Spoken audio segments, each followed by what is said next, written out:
everyone here. Good afternoon, everyone. Today is Tuesday, July 4th. I'm going to get our meeting started. On this day in 1955, Disneyland, one of Tucson's most frequented tourist destinations from Tucsonans here, opened. And on this day in 1850, the first public demonstration of ice made by refrigeration occurred, a much-needed staple during our Tucson summers. Today is National Mac and Cheese Day, as well as Shark Awareness Day. Fun fact, more people die from vending machine accidents than from shark attacks. I did not know that. With that, can we have a roll call, Ms. Hine? Mr. Romero? Present. Ms. Shaw? Present. Ms. Ekstrom? Here. Ms. Luna Rose? Here. Dr. Ravi? Here. All right, all of us are here. And disponemos de servicio de traducción al español. Si necesita servicios de traducción al español, por favor, contacte con Luis. ¿Sí, Luis? ¿Tenemos Nate también? ¿O solamente? Nate? Ok, tenemos dos personas aquí para eso. Perfecto, gracias. Okay, let me get to an agenda here. All right, we're going to turn to our land acknowledgement statement and our Pledge of Allegiance. And we have a student here in person. And I have your bio right here. Are you Isabella? Awesome. Okay, we have Isabella Patterson Maldonado, who's an incoming senior at Catalina High School. It says in quotes here, you're ready to take on senior year with a fresh perspective and a drive to succeed. Isabella is an incoming senior attending Catalina High School and is focused, motivated, and prepared to make the most of her final year of high school. Outside of her academic pursuits, she is an avid reader who loves diving into new books and stories. Recent milestones that she wants to note: she's a new licensed driver, recently earned her official driver's license, and she has her first car, a proud owner of her first vehicle, bringing to a new level of independence and reliability to her school and extracurricular schedule. She participates in Each One Teach One program with Mexican American Student Services. Isabella, thank you for being here this summer, and can you start with our land acknowledgement statement, please? On behalf of the Governing Board of the Tucson Unified School District, I, Isabella Patterson Maldonado, acknowledge that the schools, buildings, and facilities of the Tucson Unified School District reside on the ancestral homeland of the Tohono O'odham Nation and the federally recognized tribal land of the Pasquayaqui tribe. Thank you. And before we do the Pledge of Allegiance, it says you're an avid reader. What's the best thing you've read recently? I don't know. Put you on the spot there. I think this summer I turned pretty. Someone turned pretty. Awesome. Thanks for sharing that. And everyone who's here who can rise, can you please do so for the Pledge of Allegiance? I pledge allegiance to the flag of the United States of America and to the republic for which it stands, one nation, under God, indivisible, with liberty and justice for all. All right, Isabella, enjoy the rest of your summer and good luck on your senior year at Catalina. Thank you.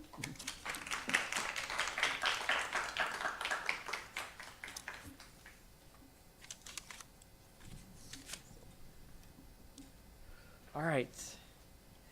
Dr. Trujillo, do we have any agenda adjustments for this evening? President Shaw, governing board members, item 9.2, we do have an administrative appointment. We certainly would like to move that individual up to follow the call to the audience. Right. Any objection, governing board? I'll take that as unanimous consent for that agenda adjustment. All right, Dr. Trio, back to you for our superintendent's report. President Shaw, board members, members of the TUSD community, welcome effectively to our first July meeting and the lead up to the opening of the 26-27 school year. As always, we love to begin these reports with stories of academic excellence. So let us begin with Carrillo and Sam Hughes, two bright spots, not just here in TUSD, but certainly around Pima County. They were recently recognized for academic excellence as being named Bright Spot's top schools. It's a distinction awarded by the 74, which is a national nonprofit education newsroom through its Bright Spots project. The recognition celebrates schools across the country that are beating the odds in literacy education by helping students achieve exceptional third grade reading outcomes. This is an honor that reflects the dedication and the commitment and the passion of our teachers, support staff, school leaders, students, and their families. Improving literacy does remain one of the top priorities for our school district, and it's wonderful to see these two TUSD schools recognized on a national stage for the incredible work that they're doing every single day in these schools in our mission to make sure that every child reads at grade level by third grade. Summer graduation. Speaking of student success, I'd like to recognize another important achievement by our students, our summer graduates. So on Wednesday, June 24th, TUSD celebrated our summer graduation ceremony. We recognize students who completed their requirements to earn their high school diploma. The ceremony represents perseverance, determination, and of course, the support of family, friends, loved ones, all those that wrapped around our students to help them get across the finish line and to achieve this wonderful, wonderful goal. We proudly celebrated these graduates. Each one is going to begin an exciting new chapter in their lives. So we certainly want to wish on behalf of the district, all of our summer graduates, all the very, very best, and congratulations again. Next, we'll talk about the Advanced Community Training Program, alive and well in the district. We know that success looks different for every student, and one of the programs that demonstrates that beautifully is the Advanced Community Training Program, or the ACT program.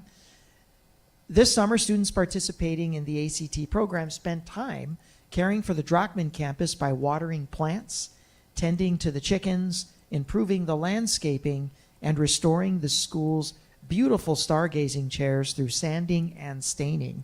The ACT program serves students with disabilities between the ages of 18 and 21 by providing individualized transition experiences through community-based learning, volunteer opportunities, internships, and employee experiences. I'd like to thank our ACT students, teachers, and staff for their hard work and for demonstrating the pride they take in caring for the learning environments and their community. And I certainly know that the Drockman community is very appreciative of the efforts of our wonderful students. Many of the students participating in the ACT program, you'll be happy to know, are our very own TUSD exceptional education students. As you know, part of the IEP requirement is setting up a plan for post-secondary transitions, and it's programs like this that prepare our students for life beyond the classroom once they graduate. We also want to take the time to highlight some amazing activities this summer facilitated by our Community Schools program. Summer learning is a big staple of our Community Schools early childhood education program. One recent highlight was a trip to skate country where students enjoyed an afternoon of recreation, teamwork, and fun. This is just one of many experiences planned throughout the summer as students participate in weekly themes including sports, creative arts, STEM, and summer fun. Through interactive projects, games, performances, and field trips, our community school staff, they continue providing engaging opportunities that keep students learning and connected while school is out. And speaking of field trips, not all field trips require getting on a bus. Thanks to the innovative work of our education technology team and with support from our communications department, students throughout the district have been participating in virtual field trips that bring our community directly into the classroom. These live experiences have connected students with organizations such as the Hermitage No Kill Cat Shelter, Reed Park Zoo, Camp Cooper, and the Humane Society of Southern Arizona. Staff from each location, they share stories. They introduce students to animals and their habitats, and they create engaging learning experiences that many students might not otherwise have the opportunity to enjoy. Thank you to Tech Services and the communications teams for continuing to find creative ways to expand learning opportunities for our students. And it's always a pleasure to welcome everybody to our marquee event of the summer. It is Impact Tucson, as we prepare to welcome students back for another amazing school year. I'd also like to invite our families to join us for one of our favorite annual traditions. Saturday, July 25th, mark your calendars from 10 a.m. to noon. TUSD will host Impact Tucson at each of our 4 family resource centers. Be a busy day for me. I'll be out there making sure that I touch base with teams at all of our family resource centers. Traditionally, we do Impact Tucson at Palo Verde. So this is a revised format. We're going to give folks in different neighborhoods an opportunity to experience the same types of resources and activities that have traditionally been available at Palo Verde during Impact Tucson. I'm excited about the new format. Students will receive free backpacks and school supplies, while families can connect with representatives from TUSD departments and community organizations that provide valuable resources and services throughout the year. For more information, you can find the Family Resource Center nearest you on our website, TUSD1.org. We hope to see as many families as can make it out there on July 25th. And we will wrap up this evening with some very, very sad news. TUSD has lost a spirited educator and a historic educational leader whose career was marked by service, commitment, and passion, not only for her students, but for the TUSD community. So I want to take a moment to remember a former TUSD leader who just had an amazing impact on the district, on our community. And that impact not only happened during her years of service, but continued on into her retirement. We're sad to report the passing of Dr. Patricia Lopez. She dedicated more than 30 years of service to our district. Dr. Lopez began her career as a classroom teacher and went on to serve in numerous leadership roles. Ultimately, she became the deputy superintendent for the district, but throughout her career, she was a fierce advocate for students, educators, our employees, our families, and of course, public education. We take this time to extend our deepest condolences to Dr. Lopez and her family. We know she remained deeply committed to supporting students through her work with the Badger Foundation, Angel Heart Pajama Project. She continued to make a meaningful difference well into her retirement. We are so grateful for her decades of service, her commitment to our district and to students, and we certainly wish all of her family nothing but our best, our deepest condolences during this very difficult time. Please join me for a moment of silence in honor of Dr. Lopez's impact on our district and her legacy.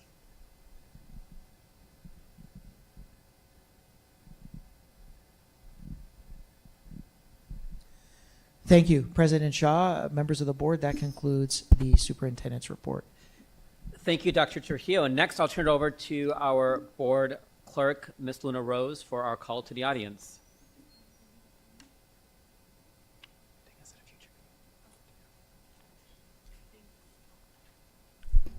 Thank you, Dr. Shaw.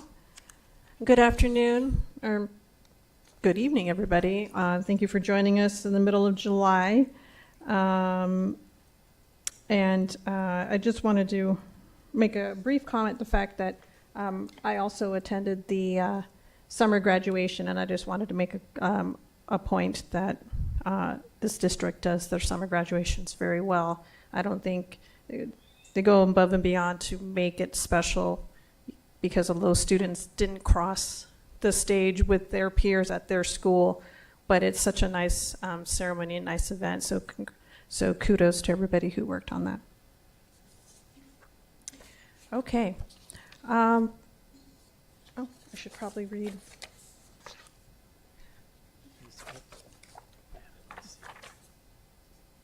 This is for the budgets. Kayla, I'm missing the script. Could you just email it to me and I'll read it? Thank you.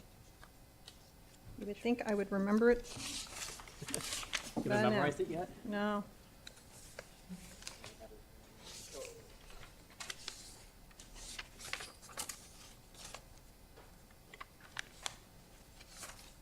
Yes, I do not have the script. My apologies here.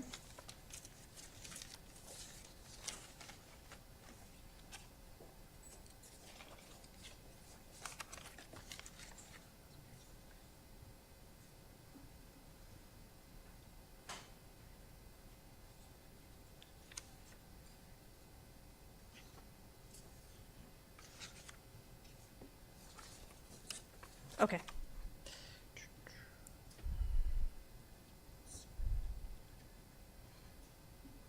It's coming now. No. It's okay. It's coming. Oh, that's okay.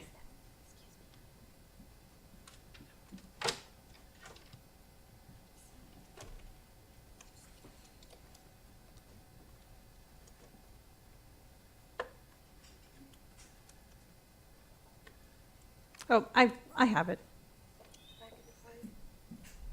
Is this the correct one? Oh, here we go. Got the correct. Thank you. Thank you, everybody. Thank you for your patience. Okay. Members of the public may speak during call to the audience. The governing board clerk shall be responsible for recognizing speakers and for maintaining order where it may be appropriate. Those who speak in person or would like to have their comments read shall email or call the board office or complete a request to address the board form before the end of the call to the audience. Speakers who have not completed a request form are not permitted to address the board. Speakers must state their full name and topic prior to addressing the board. Speakers are encouraged to be brief for the maximum time of 3 minutes. Or more than one speaker may speak together in the time allowed. Speakers are reminded that they are not allowed to speak more than once, and they may not transfer or delegate their time to others. If there are documents for the board, please give them to the board office staff, as they will ensure each board member receives a copy. Those attending the meeting or speaking before the board shall observe rules of good conduct. Speakers shall refrain from inappropriate or defamatory remarks. Defamation includes false statements presented as facts about an identifiable person that could harm their reputation. Please note that making defamatory statements at a public meeting may expose the speaker to personal legal liability. And because TUSD serves students from preschool through high school, they should be aware that there may be children present and listening. At the end of the call of the audience, the governing board president will ask any board member if they would like to respond to a criticism, ask staff to review a matter, or ask that a matter be put on a future agenda. No more than 2 board members may address each topic. And our first speaker this evening is Judy Morellian.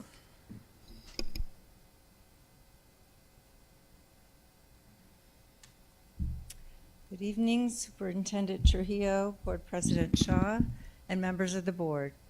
My name is Judy Murillian. I'm here tonight as a community member deeply concerned about the state certified school librarians pilot.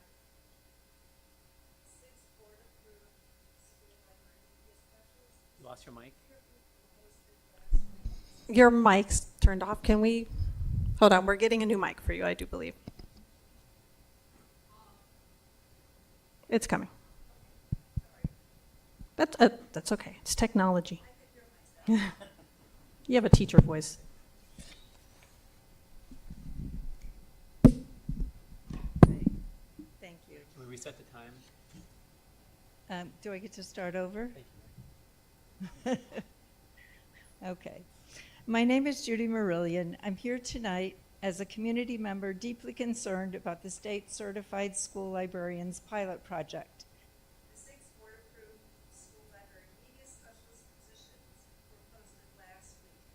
The openings closed on July 27th. With only 2 weeks before the 26th Ms. Morellian, I don't think anybody can.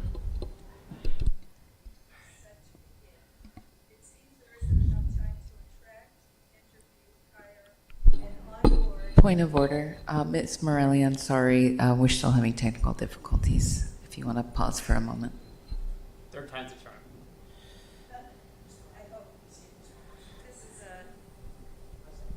Oh, now I get to perform. Okay. Yes, okay, thank you. And we could reset the time, thank you. Anytime you're ready. Okay, I'm going to skip the first paragraph this time.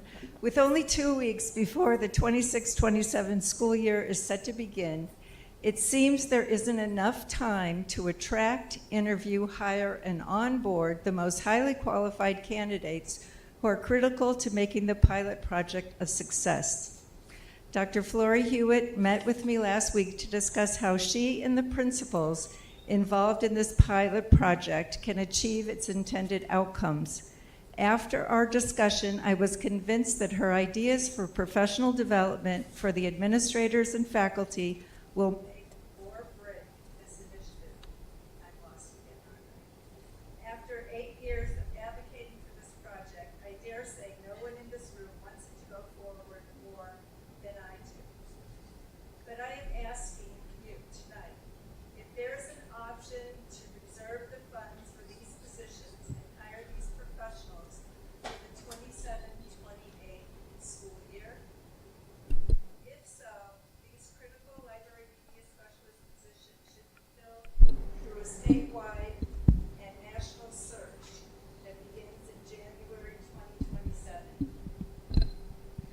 giving the project the best opportunity to secure outstanding candidates.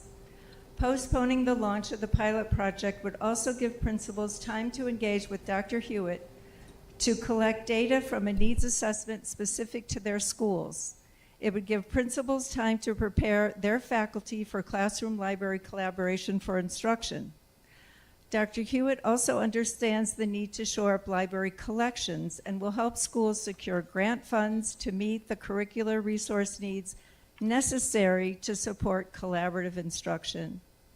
For the benefit of the selected TUSD pilot project students and the future of learning and teaching through libraries in this district, please consider delaying the pilot until next year in order to take time to create the optimal conditions for this project's success.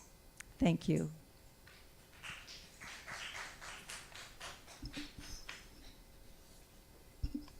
Next is Lillian Fox.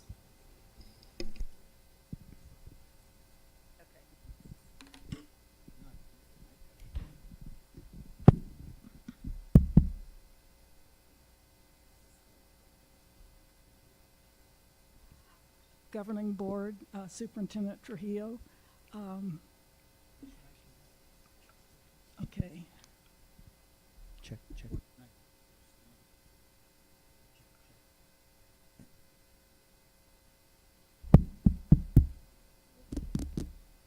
We can hear that. Can you hear me now? Yes, Okay. please proceed. This is the homework. Okay.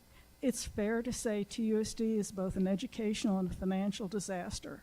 You're one of the 7 highest risk school districts in all of Arizona. This chart demonstrates that the district is not doing what it's supposed to do. Superintendent Trujillo, or district leadership, claims the problem is there are too few students in the district. That's not true. TUSD's own data table, this thing, shows there are 74,000 students, school-age students, who live within TUSD, but only about 40,000 of them attend TUSD schools. The problem is not there are not enough students here. The problem is they aren't going to your schools. 45% of the kids who live in the district go elsewhere for their education. Dr. Trujillo told you there weren't enough kids east of Speedway, so he has to close east side schools, just no choice. And CFO Hernandez told you that the Auditor General said TUSD had to change schools. Neither one of them was telling the truth. There are 29,000 kids who live east of Speedway. That's more than enough to fill TUSD schools. You have problems all over the district with kids schools where fewer than 50% of the neighborhood kids are attending those schools. That's what this chart shows you. All the schools in pink are schools where fewer than 50% of the neighborhood kids who are the right age to go to that school attend that school. They are going elsewhere. The yellow ones are the ones where it's 55% to 50% who are following it.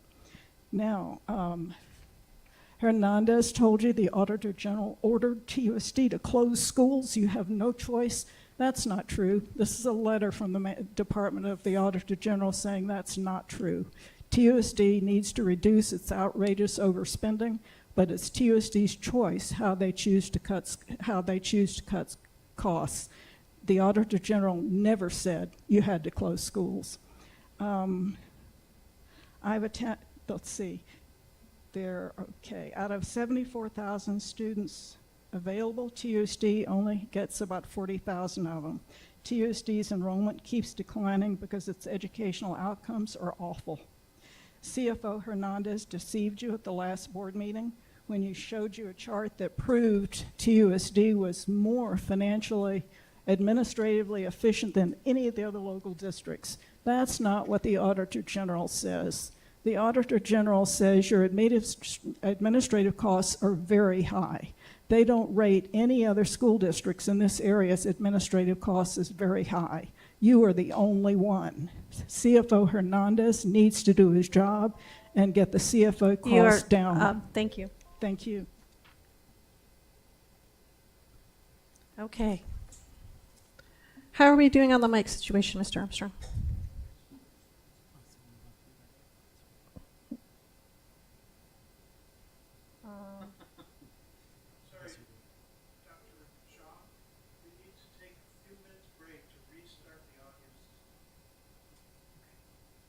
All right, we'll do a quick recess to reset our audio system so we can have an effective meeting here. You need to reset everything here because that's the last one in person. That's the last one in person. Yeah, but people are going to have to talk. That was the last one in person? Yeah, that's the last one, but we still have. But we We've- need to reset it for the presentations, and the audio system needs to be reset. Okay. Okay, thank you.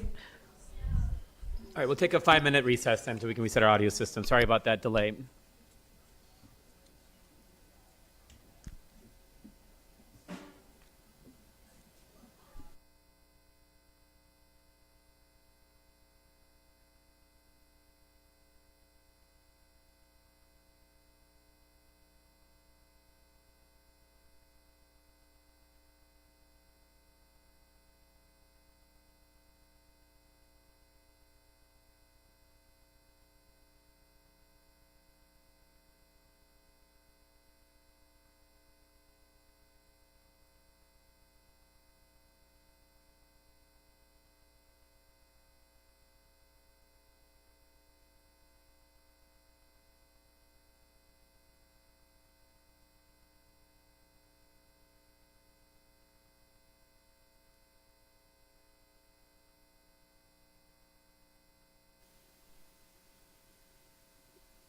Check. Check, check, check, check. No? Okay. Mic's volume. This is wireless. 8.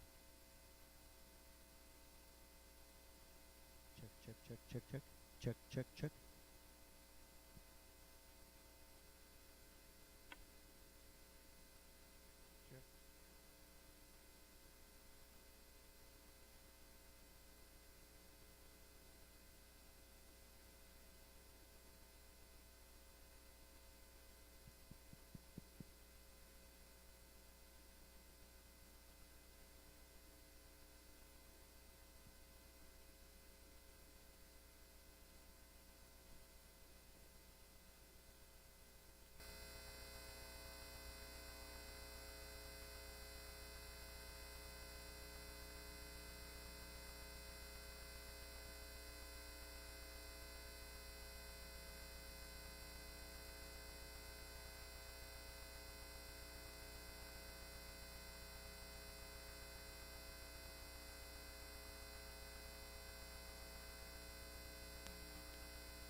check, check. No. Mic's on. Check, hey, check. Check, check, check.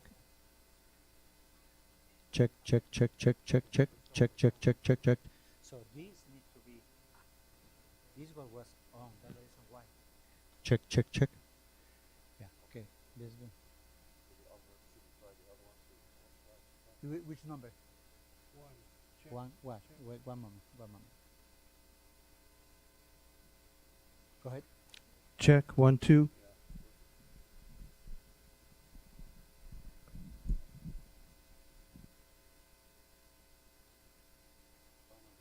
Yeah, one moment. I am all of them.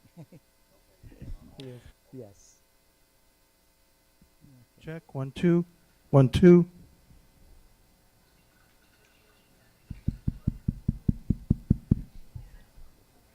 Check, check. Check, check, check, 1, 2. Can you hear it? Test 1 2 3. Test 1 2 3. Yep, good. All right. Testing, testing. Testing, testing. All right, are we good to go get started again? Okay, do we have the audio, everything working? Video? Are we live?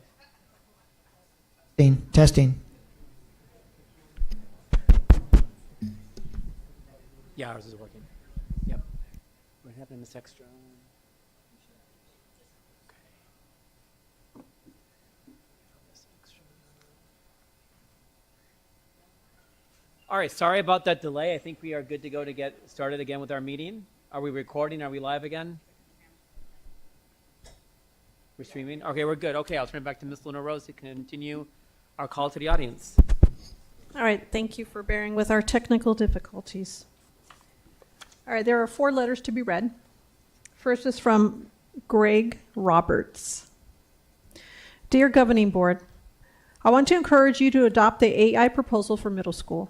As a computer science teacher at Ross Scrooge, I can tell you that AI tools in Code, High School, and Canva are helpful to students and teachers. From a learning level, we use these to help students understand how AI actually works. Many of our students understand the basic functions, like the search functions in streaming platforms. They understand that they can search, but they do not totally understand how it is created. They are also learning in that order that in order to really get great AI results, you have to be specific as what you ask AI to give you. And students are learning how AI might be able to solve problems. Below are some assignments that I've asked students to complete that can be done in Code HS and Canva. One example of what middle school students complete is an AI problem solving 3-square. They select a problem. Sometimes I give them example problems. They research and list the details of the problem. Then they list at least ways that AI might be able to solve the problem. New for 26-27, students will present their 3-square to the class or in an audio recording. Another example is both AI and a digital citizenship.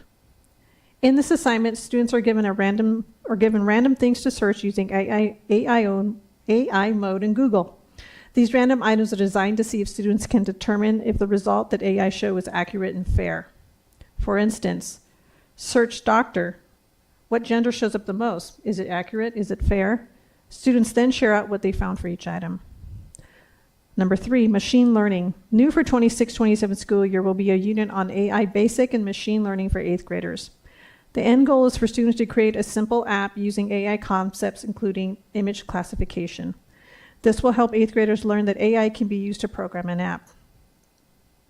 Finally, I want to encourage each of you to embrace the idea of teaching all students what AI is and how it can be used for good. I totally understand the concerns. I do not and will never agree that all things technology, including AI, are to blame for all the challenges in K-12 education.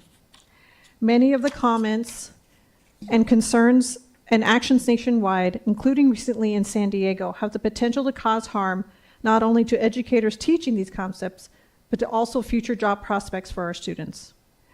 Thank you for your time MX Roberts, AMD Ross Scrooge, bilingual middle school.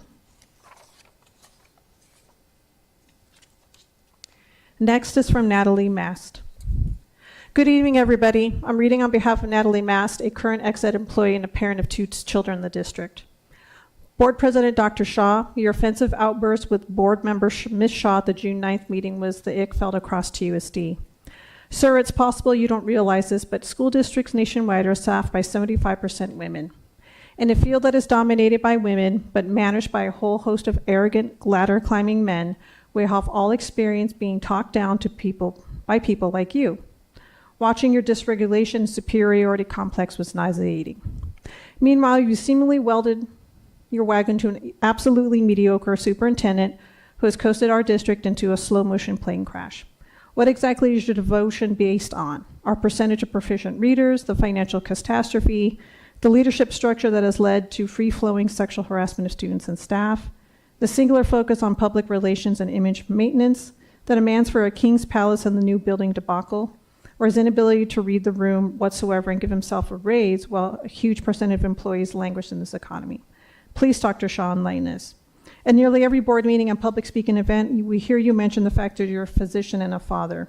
Neither of these things is the flex you seemingly imagined them to be. We see your character, values, and social skills in action, and that what you'll be judged on. Find some humility and begin to understand that the voters and the thousands of employees who are watching you. You've joined the school board so you can earn the ability to be vetted by the public and reach your next political goals. Show us like Board Member Shaw demonstrates each and every meeting without getting flustered or inconsiderate. And to Board Member Luna Rose, the men to your right will lead you off a cliff. We would appreciate you seeing you harness your own center of gravity for your benefit and others. You have been given the opportunity to express your personal convictions, and we would love to see you step into that power. And finally, to the board as a whole, you are the top facilitator of the district, not the superintendent and his secret club of managers. Please take that seriously. Thanks for your time. To the governing board, there are many cell towers on TUSD grounds, mostly at high schools, but even some elementary schools. While the cell phone companies swear there is no problem with exposing children who represent fast-growing tissue to this type of radiation, the verdict is by no means fully in. As a TUSD mother and grandmother, I am not happy about TUSD's board's nonchalant attitude about cell towers' effects on children. I know there's much controversy over the data, but almost all of it says that more research is needed. So parents should be aware that their children are being used as lab rats or canary in the coal mine in the event that the years down the line, after all subjects are out of TUSD, we find out that sex exposure, while an economic benefit to the district, is harmful to all its students. As parents and grandparents, there are many substances or environmental conditions that we don't choose or expose our children to based on the what if question. What if this is bad for my child? We all learn from the tobacco industry and many others that their what if question is different than ours. What if we make something we know is deadly look harmless? For this reason, I'm reaching out to the Mission View Elementary School communities to say that there is a cell tower 70 feet tall, planned for a mere 600 feet from your schoolyard and your kids. Let me be clear, this is not TUSD putting the tower on school grounds. It looks like a deal made by the private company with a big tech company that receives the questionable and non-transparent approval of the staff of South Tucson. If you have questions or comments about this, please contact the mayor and the city of South Tucson. So why bring this up to the TUSD board? Because many towns and cities across the country have regulations about these towers, and most common setback is 1,000 to 1,500 feet from schoolyards. Why can't TUSD similarly place a limit on exposure to cell towers district-wide instead of going for the gold of some thousands of dollars to benefit schools? Or just even admit that there's more data needed and quit putting them on school grounds? Why can't TUSD put potential student safety in front of dollars? I understand the budgetary concerns, but these are our children. Betts Putnam Hidalgo. Last letter. My name is Karen Carl, and I'm terribly sorry I could not attend this meeting in person. I live a few blocks away from the Mission View Elementary School in South Tucson. For the past 4 months, my neighborhood has been fighting the construction of a 70-foot cell tower on private property.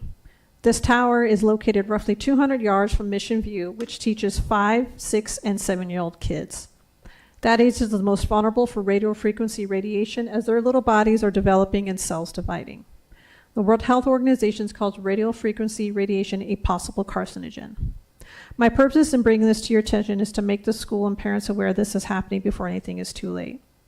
I have written to the principal of Mission View, but I don't know how else to disseminate information to the families who will be most impacted.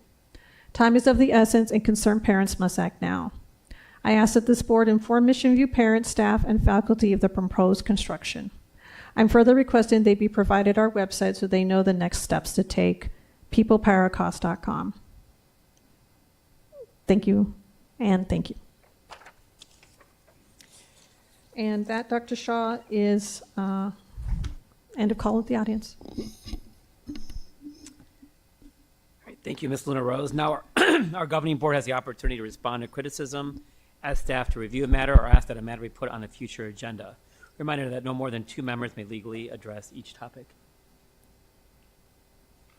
Go ahead, Ms. Luna Rose. Thank you. I do want to make mention to the last letter. Thank you, Ms. Carl, for the letter. If the, and I know this is obviously, sounds like a City of South Tucson issue, but do we know if the Mission View community has been, parents have been notified that this is happening in the neighborhood? To our knowledge, no. Usually, in our work with the City of South Tucson, or most recently with the City of Tucson at Davis, where they're looking to do additional housing there near the school, when they're looking to do any kind of community additions, modifications near the school, they'll reach out to us and let us know that there's some kind of a hearing or a forum. We haven't had that communication yet from South Tucson. So we can certainly, on behalf of Mission View, try to set something up with the City of South Tucson so that they can get adequately engaged. Okay.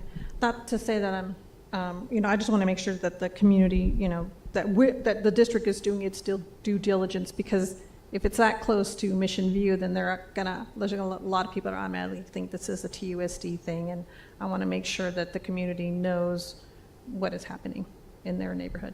Absolutely. Thank you. Dr. Shaw? Go ahead, Ms. Shaw. Thank you. And thank you to everyone who spoke today, whether in person or via letter. To Ms. Judy Marillion, thank you for your feedback, and I'm glad that you met with Flory Hewitt about PD and hiring of 6 librarians. I'm so hesitant to delay this pilot because it took so long to even get meager 6 librarians approved by this board. But I do see why you're hesitant and are requesting the delay. So I would like to ask staff to add the librarian pilot program to a future agenda so we can review some of the feedback from Ms. Morellion in regards to highly qualified librarians not having the chance to apply, and also get a status update about the hiring process. Let's see. And then in regards to the letter from Ms. Betts Putnam Hidalgo and Ms. Karen Carl, I believe the name was. Thank you for bringing this to our attention. I'd like to ask staff to review this matter, especially the setback of 1,250 feet away from school grounds, what that means for Mission View, if they're within those, that boundary of the setback. And I agree we should inform the parents, though it's really the City of South Tucson's job to do their due diligence. Of course, I and Mr. Romero are the 2 board members who are staunchly against cell towers at our schools. We have, 20 plus cell towers throughout TUSD on our campus. And I'll tell you one thing, it is very difficult to remove a cell tower once they've been installed. So I do want to caution the City of South Tucson. It does seem that they have approved it and it's on private property. So I do hope that they can retract their approval of that. But I'd like to see what we can do to help. Thank you. Go ahead, Mr. Romero. So I also would like to see on that future agenda regarding the librarian pilot program. Again, I just don't want to put a warm body in that seat. Want to make sure that we give the tools to be successful on that. So I don't want to just stop if we don't have a qualified person and say, well, you're the best person, we're going to put you on in. So I agree with you that we should at least look at that a little bit more, but I do not want to stop the process. That's not what I'm saying at all.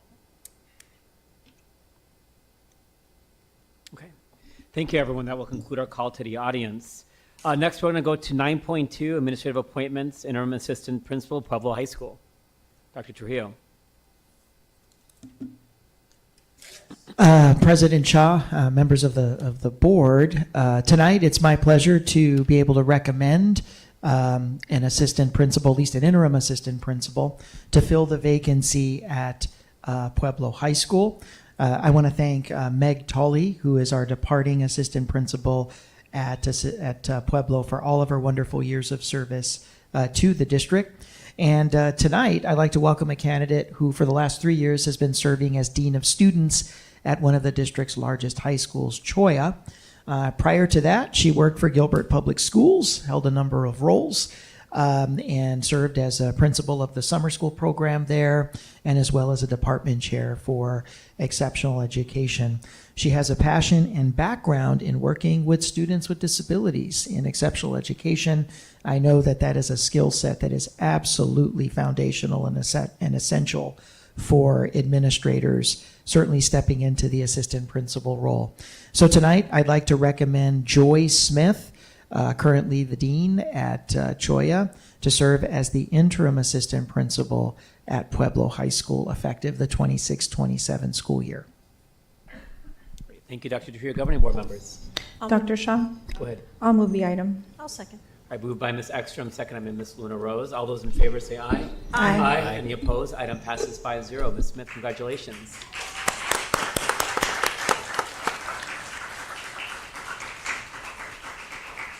Who's Ms. Smith?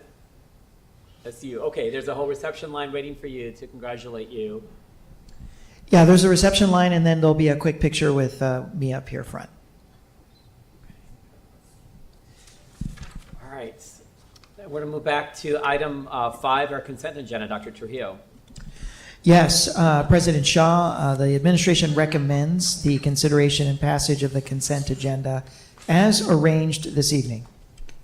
All right, we have items 5.2 to 5.19. Governing board members.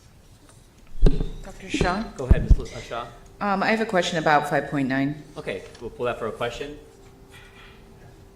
Mr. Romero? Are we good? 517. All right, do you have a question or you want to pull that for a separate vote? I want to just have a question again on that. Okay. All right, so let's talk about 5.9 first, Dr. Trujillo, and then 5.17.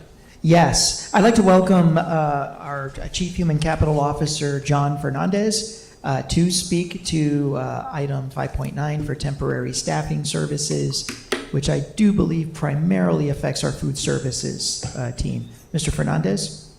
Yes, actually, you had reviewed and approved a temporary staffing services contract probably a couple of years ago, and usually it's a 5-year contract. We went through the RFP process again this year because we wanted to add more meat to the RFP to ensure that vendors were abiding by expectations with regard to background checks and responsibilities there. So we kind of really fleshed it out as part of this RFP. So what you have before you is a temporary staffing services contract. The estimated cost is $1.4 million, which puts it at $7.7 million for the 5-year contract period. And when we look back at the 25-26 year, of that 1.4 authorization, the district spent about 1.2 million. 80% of that was food services to really cover, be able to provide uninterrupted services while addressing turnover in the food services cafeteria worker staff. So that's the biggest portion of the cost, and there were other costs then associated with other departments, such as school safety, to ensure that we provided urgent and emergent fire watch services to address fire systems that are down or in repair. Facilities came in as well with the needs to provide temporary custodial services or administrative assistance during a time of an employee's medical leave. Bond program had a hard time, getting the initial applicant pool up and running for capital projects that needed to kind of move really quickly. And then with human resources, we also needed assistance to provide adult aids for employees who require medical accommodations through the ADA process. So that was really the bulk of it. Again, 80% food services. I spoke to Director Lindsay Aguilar to better understand the cost. And it is a challenge that food services deals with, but not just here in TUSD, but of course in other public school districts where they provide food services.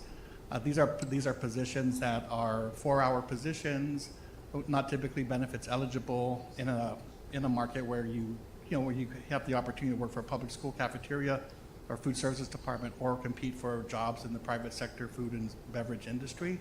So she's aware of that and is looking at strategies to try to address that. But in the meantime, we need to provide meal service to students, and so she's going to need that support. So we come to you to, ask you any other questions, hope for your approval so we can make sure we have the support for this coming school year. Thank you, Mr. Fernandez. And do you want to ask a question first before you jump in, or you want to go first, Michelle? Yes, I would like to ask a question. Go ahead. Thank you. Sorry, did that director say that she's rectifying the issue? Because I know, in other districts such as the Amphi, they look internally to some of their part-time staff to take on those positions that are just 4 hours or so, because 1.2 million in 25-26, that's like substantial. And I know when we outsource, we pay a higher premium for those staff. Right, especially because if we direct hire for those positions as they're currently structured, they aren't benefits eligible, so it is at a cost premium to bring in temporary staffing. I did talk to her. I mean, I think on the one hand, definitely challenges that we're not the only ones who face these challenges. I did talk to her about whether or not we were currently looking at other employees on campus who could, provide cafeteria worker service, but also maybe be a monitor. She says those are things that have been done in the past, and she's trying to cut the cost in half this year.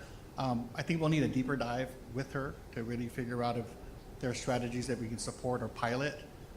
But she is well aware of the challenges and the need to try to figure out how to approach the hiring strategy. I think right now, our strategy right now is just to keep the hiring process going, weekly interviews, trying to keep up with the turnover. But that's not enough. And so I think she's got ideas, but we didn't get a chance to kind of go a little bit deeper. So she'll need that immediate support, but I think she'd be happy to engage, as she told me, if there's anything we can do on a pilot basis to see if it works at a school and then maybe think about expanding it. She has some ideas about that. And do you have a number off the top of your head about how much we would be saving if those were actual TUSD employees versus the contractors? Right, so for food services last year, we spent about $986,000 of that 1.2, so 80% of that total spend. When we calculated the difference between what we get billed at the temporary staffing services level, which is about $22 an hour, compared to the average direct hire rate of about $17.15 per hour, that's about, it's about a $5 difference per hour that we're seeing. The cost premium would be about $220,000 from last year. Would have been, again, if we had direct hired, we could have probably saved $220,000. The challenge is just, these are needs that, when we don't have people in place or they leave or there's hard to fill those positions, the temp staff agency becomes the next best option. I mean, absolutely, let me not misspeak for her. I think she's informed us that her first option is to try to give existing staff added duty hours to help provide that initial coverage, or look at temporary internal reassignments to try to cover those needs. But if those aren't available or don't work, or then the temporary staffing becomes her next line of attacks. Okay. But $220,000 is about the difference between the temporary staffing. John, is that $220,000 before you apply employee-related expenses like benefits and medical and all that? Because these positions are basically 4-hour. They're not positions, benefits they're eligible. not benefits Okay, eligible. so it's a Yeah, clean. that gap would close in other areas. When you factor benefits in, that gap really closes.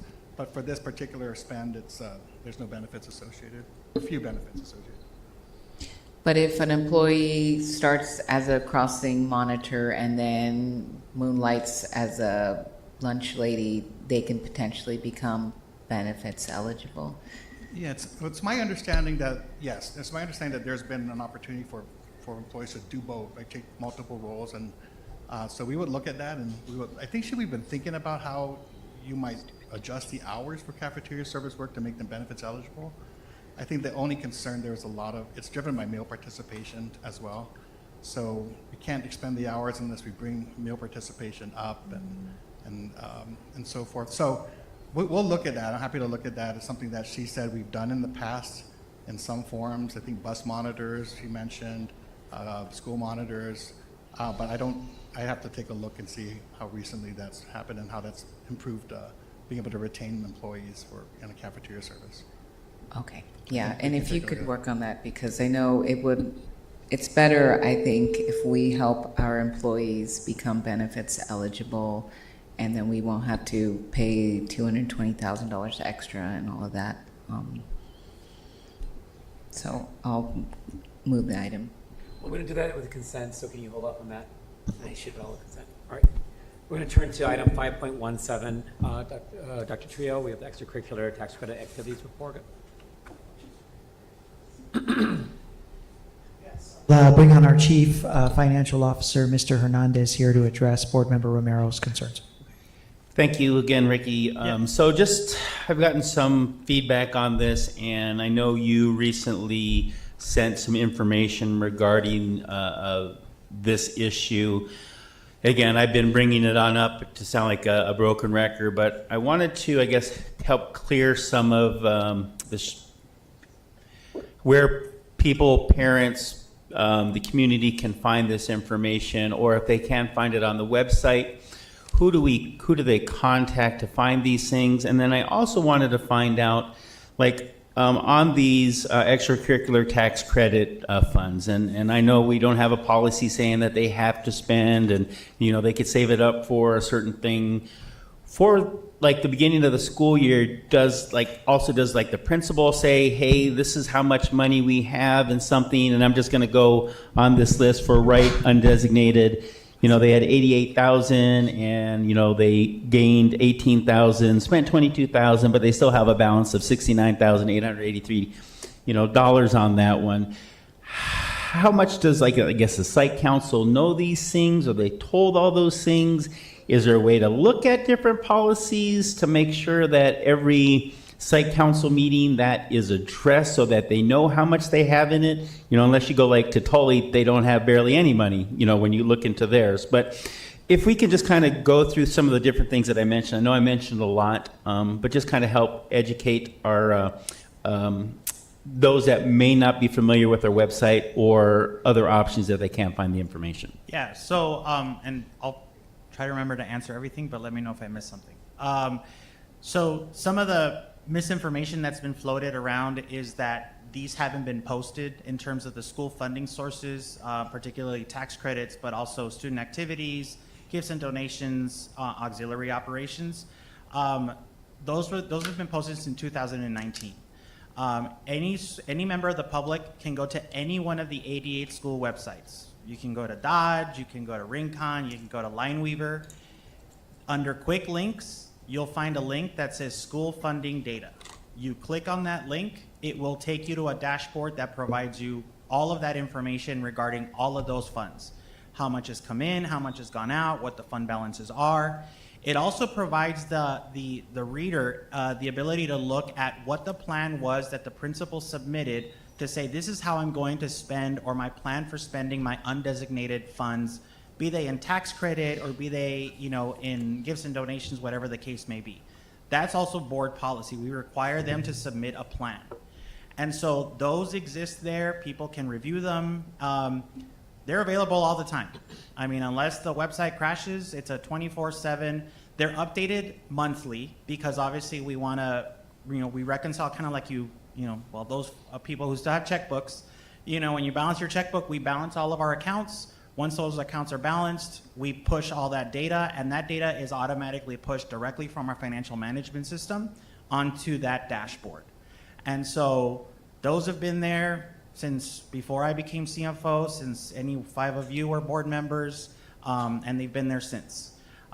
So people can read those to the extent that the principal in particular of a school is providing that information to his or her school council. I mean, that's obviously the principal's responsibility, but they also have, beyond just the access to that dashboard, the principal in particular and the office manager of that school has access to the detailed information in our financial management system. So if they want to see, look, I spent $100 in May out of my undesignated tax credit, they can go into the financial management system and actually see like what were those $100 for? You know, did they pay for a crossing guard, or did they pay for like a tutor, whatever the case may be. And so there's even more detail that's available that we don't publish on those. I mean, this policy requires us to publish just exactly what's out there. Again, ultimately, because it's a school site council, the responsibility to provide that information is ultimately on the principal, but that information is publicly available. So if a member of a site council wants to look at that and talk about that, I mean, to the extent that it's on their agenda, they can certainly make that a topic of discussion. With the undesignated tax credits, I mean, that is statute. So ultimately for the undesignated ones, I mean, generally what happens, either a school council or a principal may say, hey, let's use these dollars to replace the kindergarten playground. They could do that ultimately with a vote of the site council, but only the school or site council has that authority to do that. The principal can't move those dollars around. Once he or she is given that authority, then they can spend it. All of the other ones, I mean, they are limited to exactly what they say, right? So if it's fine arts, then you can only spend it on fine arts activity. I will say, and as it's published in the agenda, last year the legislature did give school districts and individual schools the ability to now buy capital items, any type of capital item that they want, other than buying land and buildings, using undesignated tax credits. So they can buy everything from a textbook to laptops to a whiteboard, whatever they want to for capital, if that's what they want to do. And we have had instances where some schools have practiced, have taken advantage of that ability, and that's certainly something that will exist actually for at least another 4 years. But to your point, Mr. Romero, unfortunately, we're not in a position to demand a certain level of spending by a school out of any one of their funds. And so, and some schools obviously have better, reception in terms of receiving dollars versus others. Like you mentioned Tully, when you compare Tully to like Fruchtendler, Fruchtendler gets a lot. And so sometimes it's just impossible to spend all the money that we get because we get a lot of donations. People want to take advantage of the tax credit. Did I miss anything? No, you covered a lot of it, and just kind of going back, we can't, tell them, you mentioned we can't tell the school that they need to spend their money. Now, is that basically because we don't have a policy, or is that state statute? It's really state statute because it has to be for that purpose, right? So if they have no more to spend, right, like if they collected dollars to do a field trip somewhere, and they collected and spent exactly what they needed for that field trip, and there's really nothing else to be spent on, I mean, ultimately, unless that activity is closed and those dollars are moved to undesignated, those dollars are kind of locked in there for at least 2 years. So after 2 years of inactivity, then we can close that account and transfer the dollars to undesignated, and then it kind of becomes, that site council's decision, and we do look at that activity, right? Like, have any of these funds been dormant? But again, because taxpayers want to take advantage of this $200 to $400 tax credit, I mean, schools are constantly getting these dollars, which is exactly what we want to have happen, but it creates a little bit of a challenge at times for some schools to be able to spend. Or sometimes they just, they don't have enough dollars to spend on. And I know that at times there have been discussions at the legislative level to say, can school A send money to school B, and that's not allowable either. That would be a great option. Ultimately, the dollars belong to the schools, and the schools have a responsibility to spend them exactly how they're laid out. The accountability point is those plans that are published in there for, hey, my plan for the undesignated dollars is to do X. That's how we're supposed to hold them accountable. I mean, ultimately, that accountability lands on, the supervisor for that principal. to say, did this happen? And certainly, I mean, as CFO, I can take on that responsibility if that's something that the board or the regional superintendents want. But really, we put it on the principal to say, this is your plan. And sometimes it may be a multi-year plan, right? They're multi-year fundraising. But we want to see that at the end of that multi-year fundraising period, they're actually doing what they're supposed to be doing. And that's where the accountability is supposed to be, which is why we publish those plans. Now, as a site council, do they have an agenda that they have to follow? The reason I'm asking, again, say you're a new parent coming on in and you're a kindergartner and you want to get involved, you want to get in site council, PTO, PTA, et cetera, whatever, but you don't know the rules and regulations and you don't even know that there is this tax credit thing in there. Is there something that we have consistent on how a site council meeting needs to be run for all our schools? I couldn't tell you exactly who manages the site councils. I know every school has a site council coordinator. Generally, the principals are very well versed on how site councils work, but the site councils manage their own agenda, right? Because they are kind of like their own governing body, and that's written in statute as well, is that's kind of like their self-governance of an individual school is through a site council. But their agenda is up to them. So if they want the principal to provide them monthly reports at their site council meetings on any one of these funds and what they've been doing, I mean, that's certainly within the ability of a site council to look at because those dollars belong to that school. What I would suggest is if parents, community members, teachers, students want to get involved in their site council, having a conversation with the principal would be my first line of defense. Now, is it possible, again, for us as a board to create a policy where at some point in one of their meetings or every meeting they have to go through kind of this is what we have in our account, you know, and just create kind of a guideline, but within that guideline they can do whatever they want for their community, but there's certain criteria that they should know is available to them if they don't. Is that something a board can create some type of policy? I mean, I'll defer to Rob on that one, on policy, so. Yeah, thank you. Good evening. So the board has kind of reached into site council a little bit.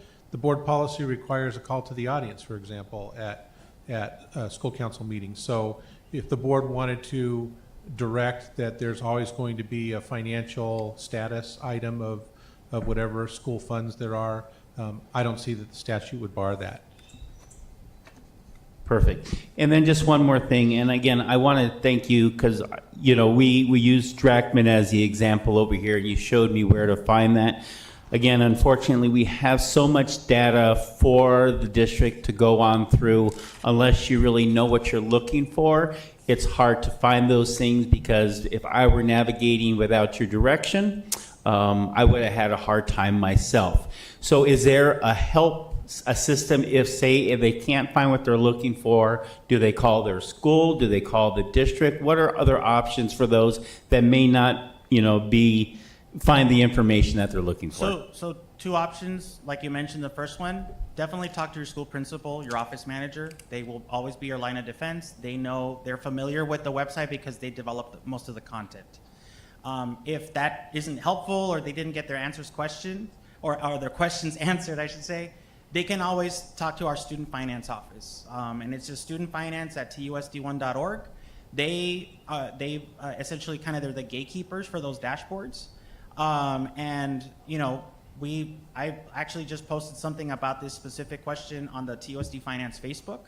So if people want to comment, ask questions, I mean, we're always available. People can find me. I mean, I'll even answer the questions from the community if that's helpful. I know we've got a lot of new administrators, so we certainly want to pass that information on to our new school principals and let them know how to communicate this to the schools. But I think your suggestion of a policy to say, hey, you should be presenting this information might be a good path forward, just for kind of edification, if nothing else. Yeah, and I think, you know, like I said, when I've reached out to you on these things, you've been very receptive and able to get to me the information that myself and the rest of the board need.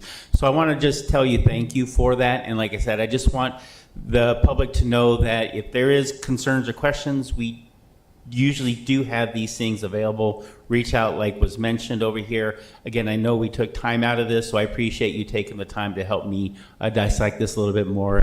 And Mr. Rob Ross will probably get an email from me. Thank you. You're welcome. Dr. Shaw. Oh, are you Dr. Shaw? Yeah, well, me and then Yeah, Michelle. go ahead, Ms. Rose and Okay. Michelle. I just wanted to say, Mr. Romero, as a parent who was on the site council for a really long time, and then now it's weird to say I am now a former parent of TUSD, and I was part of the PTA at Rincon. It's up to it's the principal, and so parents really need, if parents want to get involved and want to know, and then parents want to know how to donate or do anything with tax credit, especially on the site council. It's a community made up of staff members, teachers, parents, and just and the principal. So it's really I think incumbent upon a principal to let their school know how much is in their tax credit. It works differently at every school, but at least in my experience, that's how it's been. So, and I know those rules haven't changed much since long before I was on the board. So, again, highly encourage parents to reach out to their principals to learn more about how that works. Go ahead, Michelle. So I attempted to find the link as well, and it is well hidden on the quick links page of every school site, or at least the 3 that I looked for. If you go to school links, it's under district services and programs in the school funding data, though that will bring you to a page where you'll have to find the school and then click on the 526 tax credit tab. So it's not readily available, and it certainly doesn't satisfy our own board policy, which states that monthly activity reports should be posted on each school's website. And so I do not think that's something that should be under your jurisdiction, Mr. Hernandez. I think, our communications team needs to make sure that this information is readily available, if it's even produced. I couldn't find any sort of reports about each school site's proposed activities for the year, which they are required to submit by October 1st. So I imagine that that's not really happening, though some schools that I've looked at do have one narrative at the end of their data that kind of relays, but the only school that did, they're listing it for the first 2 months of 2025, so it's not current at all. And since our board policy, which one is it? DBC, says that that is happening, I really think that we should make sure it's easily accessible. So two things to clarify. The only reason that some have it and some don't is because it's whether they're going to use undesignated tax credit funds or not. So if they don't have any undesignated funds, there's nothing for them to publish. If they have undesignated funds and they have a plan, then because we're not going to require them to put a plan together for a tax credit related to fine arts, right? It's for fine arts, right? So there's really no plan for them to provide. They can only spend it on fine arts. So we ask them for undesignated because those tend to be the ones that have like really pretty fat balances going.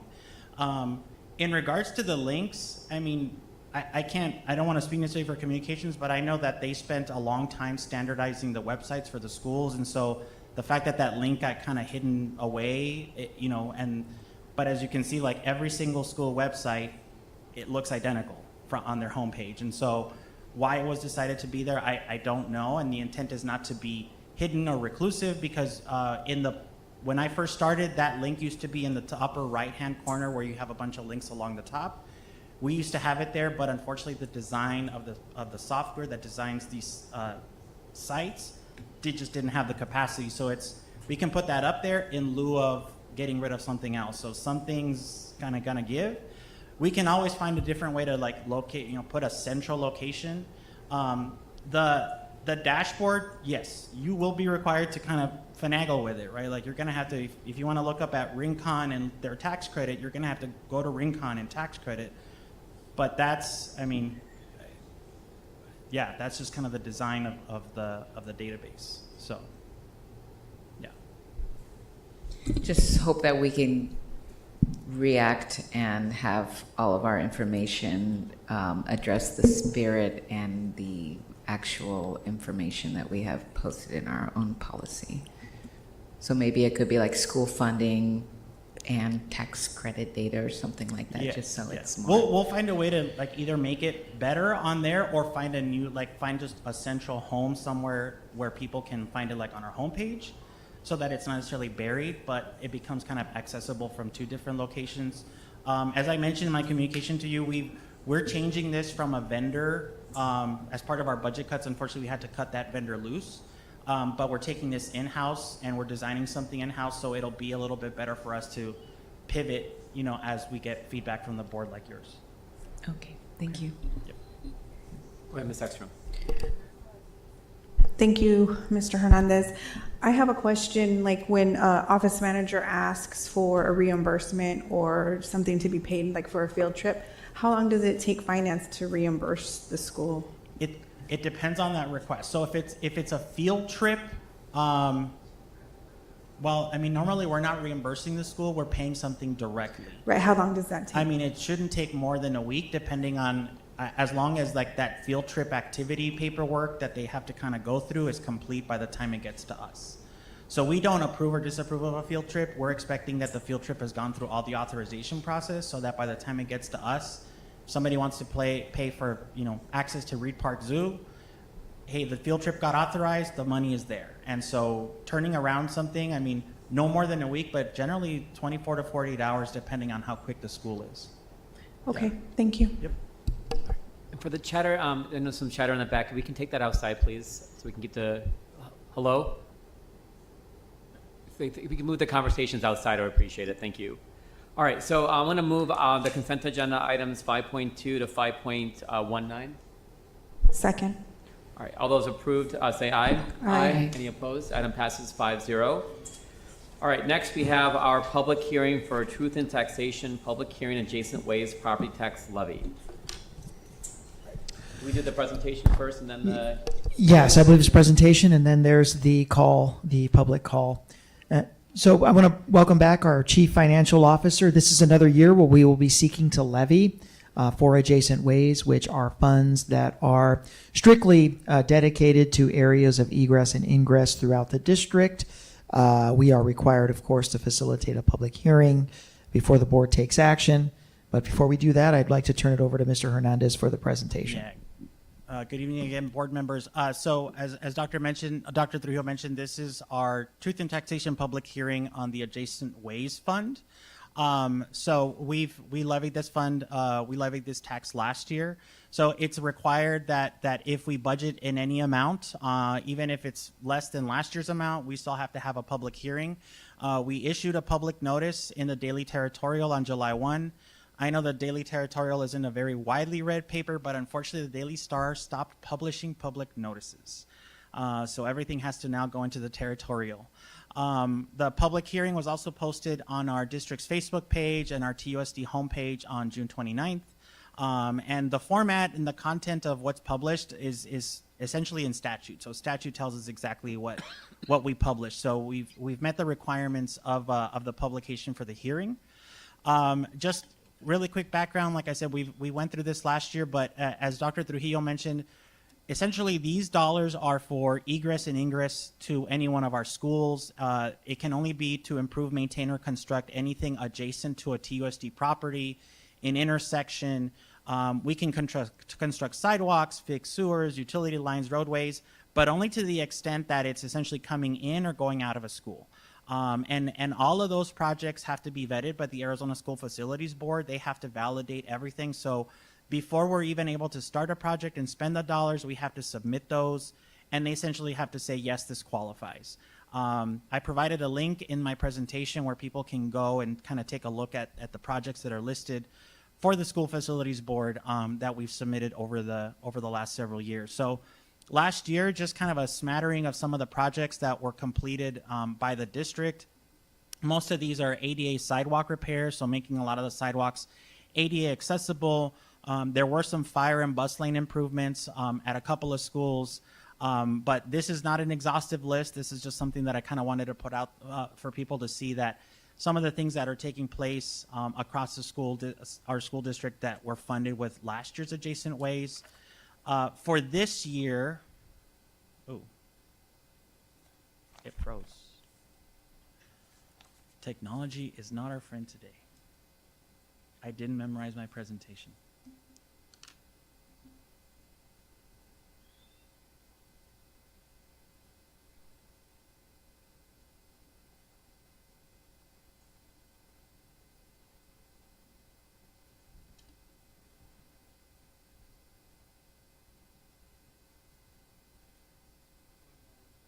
Mhm.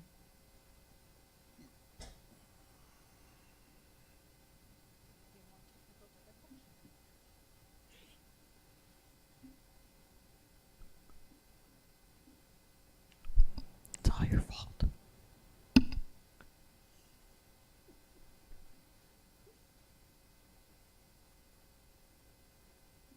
Okay. I'm like, it's just text that it shouldn't freeze. Here we go. Okay. So, as I was mentioning, so some of the proposed projects for this year, right now, Carrillo is, the projects department is going to focus on AD accessibility requirements. The schools in the box below, they're creating drainage improvements for all of these. So, Adjacent Ways will pay for those projects after they've been approved by the school facilities board. In regards to, it froze again.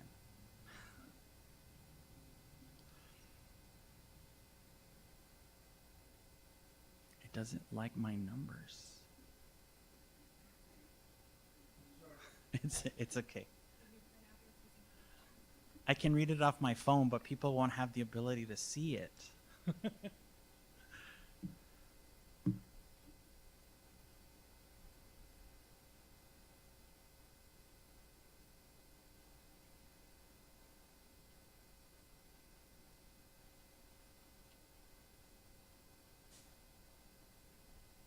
Okay, let's try this one more time. I swear there's only like 2 slides left.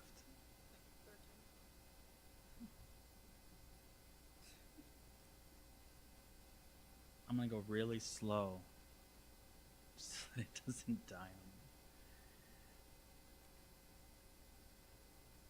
me. Uh-oh. Okay, go ahead.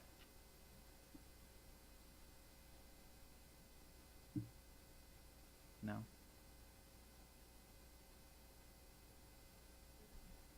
It doesn't like my presentation. I swear there's no virus, no bug.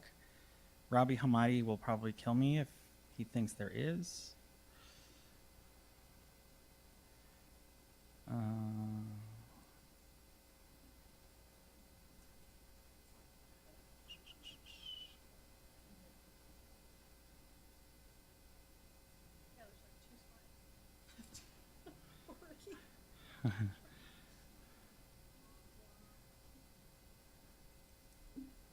I'll say, okay, I'm not gonna scroll. I'll let you guys scroll.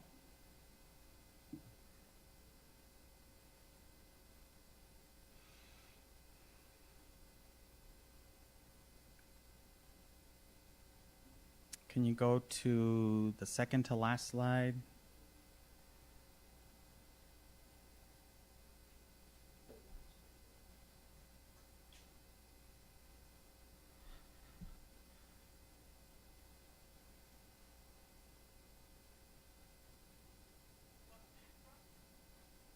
No.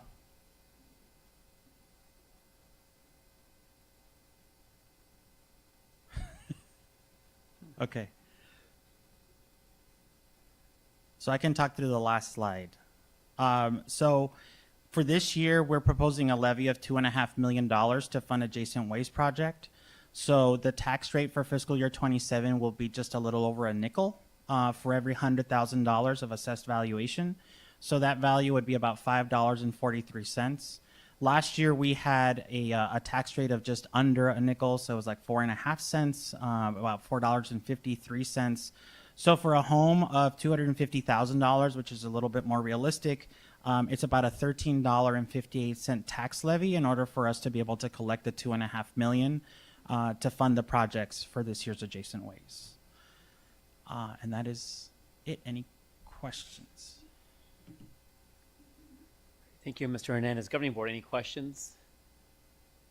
And if I may, just as a reminder, it's a roll call vote. Oh, yes, and then we have a public hearing. Is there anybody who signed up for the public hearing, Ms. Hine? I think that was for I have the one for the annual expenditure budget. Do we have one for the adjacent ways? I would have to check with Yolanda real quick.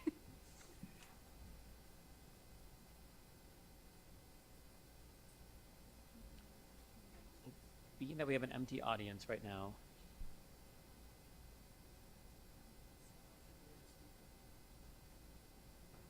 Okay.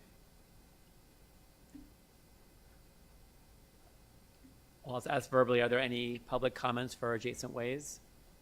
Seeing none, we will skip then the public comments on adjacent ways, public hearing. And we need a roll call vote for the approval of the adjacent ways tax levy. Mr. Romero, Yes. Ms. Shaw, Yes. Ms. Ekstrom, Yes. Ms. Luna Rose, Yes. Dr. Ravi. Yes, all right, item passes 5-0. Procedurally, do I need a motion first, or do we, let's go to roll call? Did I do that correctly?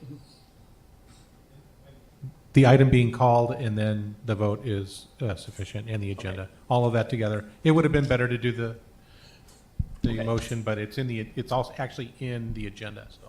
All right. So next we have the public hearing for the fiscal year 26-27 TUSD annual expenditure budget. Dr. Trujillo. Bring Mr. Hernandez back up, and this, of course, is the prospective formal adoption of the district's maintenance and operations and expenditure budget for 26-27. Mr. Hernandez? Yeah, so board members, this is, most of this is going to be review.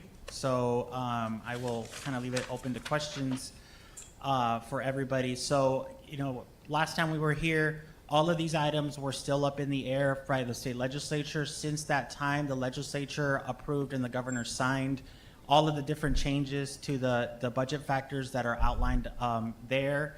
So just really quick, we did receive a 2% inflation increase, about $5.3 million. We did receive the one-time free and reduced lunch funding, about $2.3 million. We received a one-time district additional assistance, which is funding for capital, just about $989,000. Our teacher experience index did decrease, so we're losing about $378,000. Now, we're currently projecting a decline of 2% to our weighted student count. So that loss offset against the 2% increase means that our net loss to M&O is $662,000. So for all intents and purposes, the M&O budget outside of the override remains flat.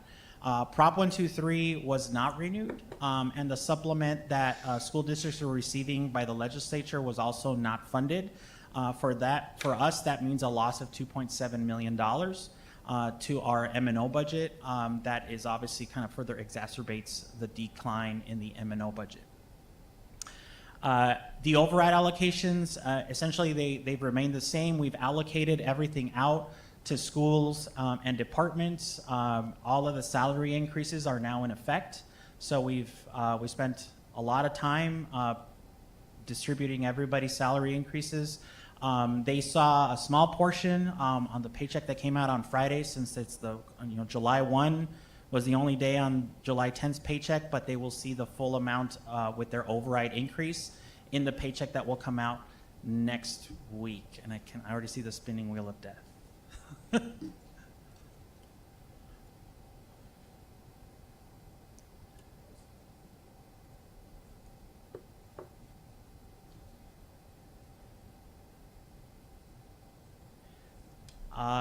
The approved reductions, as I mentioned last month during the proposed budget hearing, so the net permanent savings are $6.8 million to the M&O budget for the various actions the board took in February and March to essentially to reduce the budget, but also some offsets with the appointment of a deputy superintendent, an executive director of curriculum, and a director of professional learning.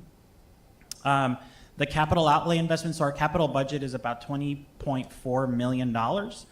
So as you recall, the $10 million that we were transferring from capital to M&O, we reduced that to only $3 million. So the capital budget kept $7 million of its own funding, and that's part of our commitment in relation to one of the factors in the risk profile that the Auditor General published.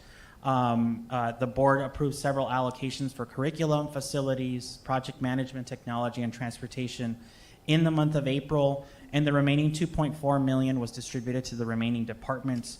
Now, the capital budget of $20.4 million does not include the capital requests for other funds that are able to make budget capital purchases, like the bond fund, grants, and other miscellaneous budgets. Let's see. Can you?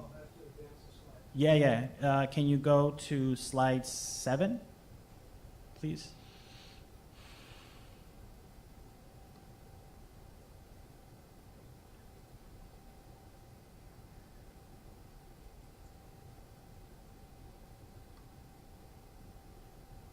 One more. Yeah. So this is the side-by-side of the adopted budget to the revision for last fiscal year. So as you recall, our budget overall will have the M&O budget overall will be about $414.1 million. It's a $22.7 million increase, the majority of that coming from the M&O override that was approved by the voters last fall. That override amount at this point is just a little under $44.9 million. The unrestricted capital allocation, again, is $20.4 million.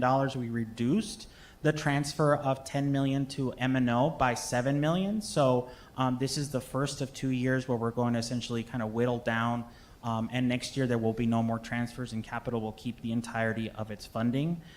So this is an increase of $645,000 to the capital budget, again, mostly because we reduced that transfer out of capital to M&O, again, as part of our commitment to alleviate the risk factors in our risk management plan. Next slide.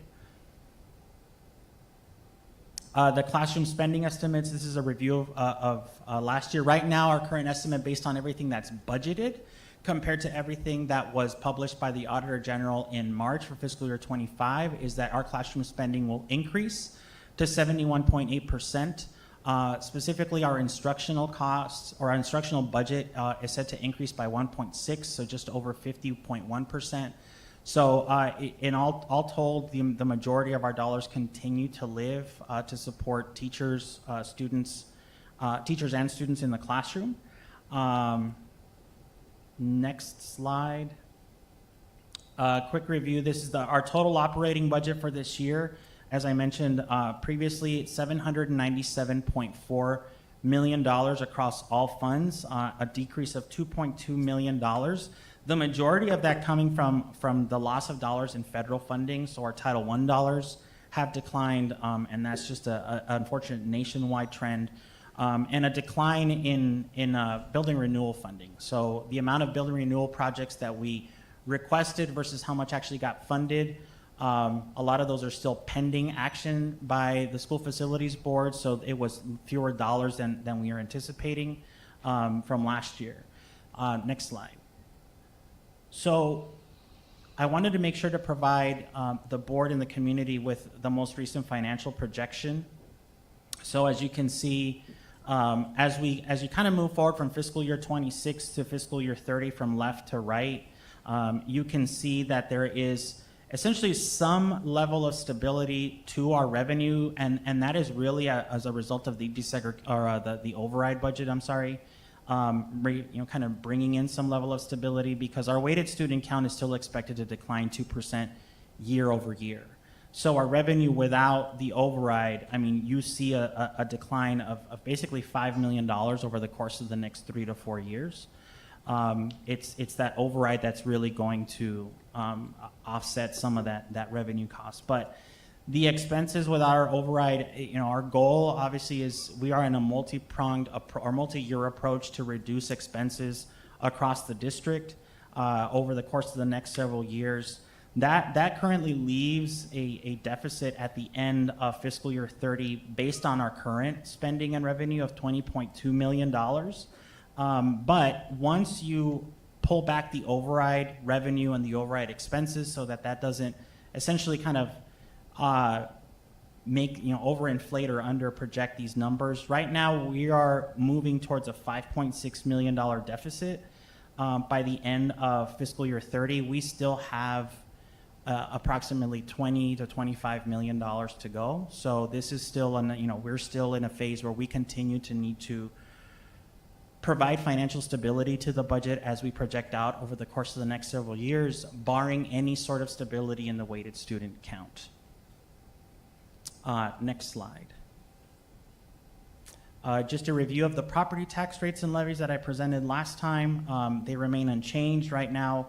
We're expecting a total property tax rate of $6.38, which is an increase of about 76 cents. Most of this attributable to the M&O override.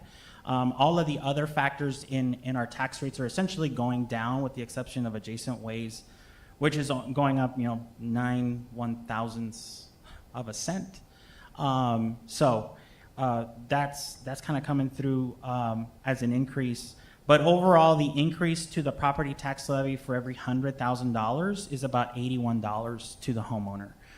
So we're going from $406 to about $487 a year. But the majority of that increase, again, is related to the voters' approval of the M&O override over the next 5 to 7 years. And so that valuation is exactly for that, because overall, our primary tax levy, so when you eliminate the override itself, we're actually levying $10 less. And that funds just basic operations, doesn't fund the override. It's the override itself that's really costing the brunt of the increase. And that should be it. Any questions? Thank you, Mr. Hernandez. So what I'm going to do, governing board members, we'll do the public hearing, and then we'll do 9.1, which is the approval. We can ask questions at that time. So I'll move over to our public hearing. So public participation during the public hearing of the fiscal year 26-27 annual expenditure budget. Members of the public may speak during the fiscal year 26-27 annual expenditure budget public hearing portion of the agenda. The board president shall be responsible for recognizing speakers and for maintaining proper order by setting such limitations as may be appropriate. Speakers during the public hearing should restrict their remarks to topics related to the 26-27 annual expenditure budget. Speakers are encouraged to be brief with a maximum speaking time of 3 minutes. Those attending the meeting and or speaking before the board shall observe rules of good conduct. Speakers should also refrain from inappropriate or defamatory remarks. Defamation includes false statements presented as facts about identifiable persons that could harm their reputation. Please note that making defamatory statements at a public meeting may expose the speaker to personal legal liability. Because TUSD serves students from preschool through high school, speakers should be aware that there may be children present and listening. All right, we have one speaker, Ms. Lillian Fox.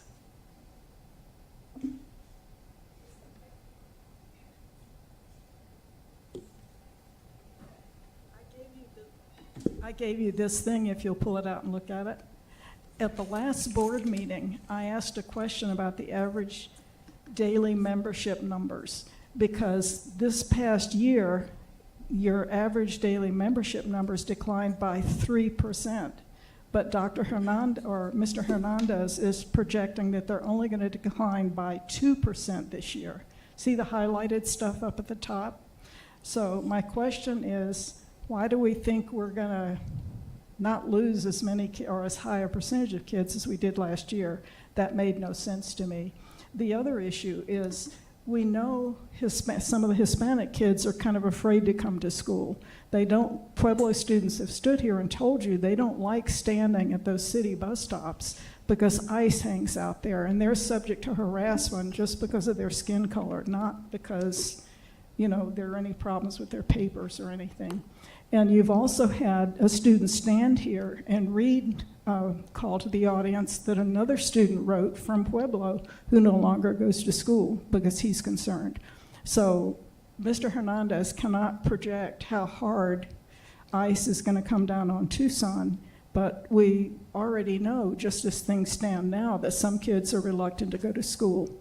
So that, I think, has to be calculated in. The reason the average daily membership is important, that affects the budget. If your average daily membership is low, then you have to budget for less money. So whether this number is 2% or 3% is important. Thank you. Thank you, Ms. Fox. And now we'll go to 9.1, which is adoption of the annual expenditure budget. Governing board has a chance for us to ask questions, clarification, or any other issues here. Go ahead, Ms. Ekstrom. Thank you, Dr. Shaw.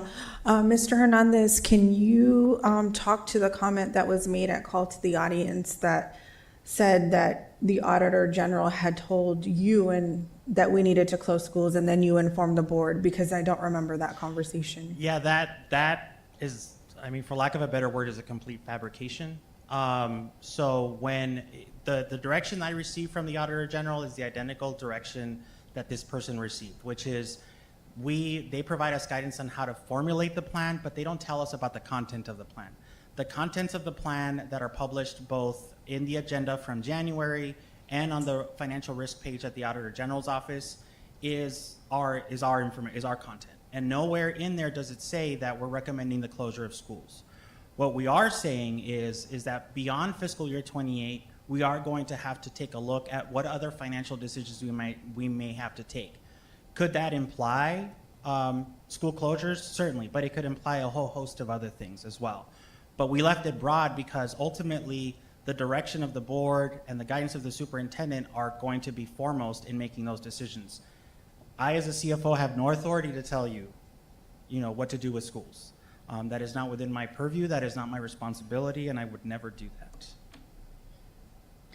And as far as Prop 123 being held up, do we foresee that coming back, or is that something that you think will be just continue to be held up in the state legislature? I mean, obviously, unfortunately, right now, it's held up until the next legislative session, so we won't see any resolution. The one, I guess, silver lining or maybe glimmer of hope is the fact that we've got a school capital funding lawsuit. The judge in Maricopa County is telling the legislature, you have to solve this within so many months, and I think their deadline expires in October.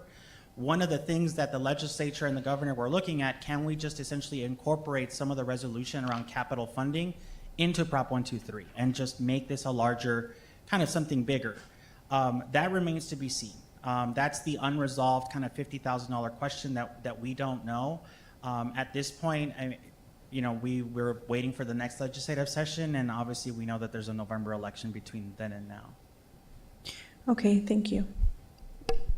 Go ahead, Ms. Shaw. Thank you for the presentation. Could you speak to your projection for the average daily membership for the budget year 27?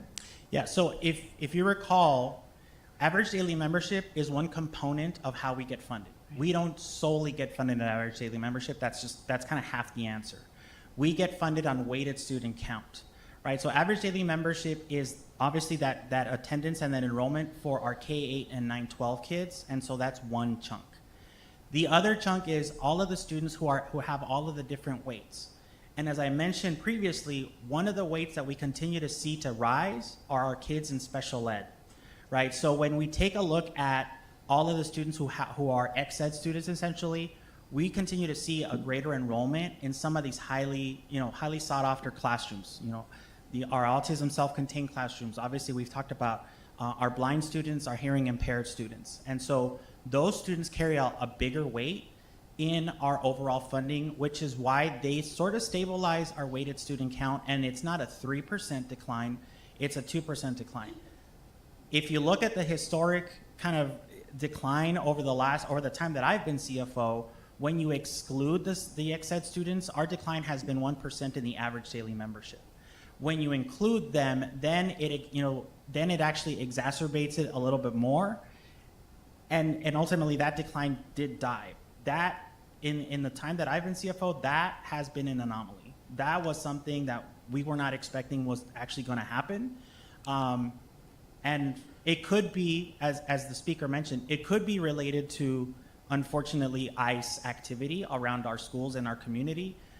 But as I've mentioned before, the policy of this district is to not talk about immigration and not ask about immigration status. So it's difficult for us to say, and it would actually be somewhat, in my personal opinion, racist to say that we should focus on a decline at Pueblo because they're a majority minority school, right? That because Pueblo is on 12th and Ajo, they're probably going to be subject to more ICE rates. That may be true, but that is not something that me as a professional am going to take into consideration differently than any one of our other high schools, right? So to me, it would be irresponsible as a public official to be able to tell you that, yeah, we're going to take into account a greater loss at Pueblo because we have a lot of Hispanic families and ICE is rounding them up. That's going a little bit too far, at least for me personally and professionally. Can you also speak to the, I forget which page it is on your presentation, but basically for fiscal year 26, we've spent $63.3 million in DSEG, and are we going to be able to shore up the 0.1 to get it to 63.4? Yes. Yeah. So this is through your leadership, the decisions that you've made, the work that the directors have done.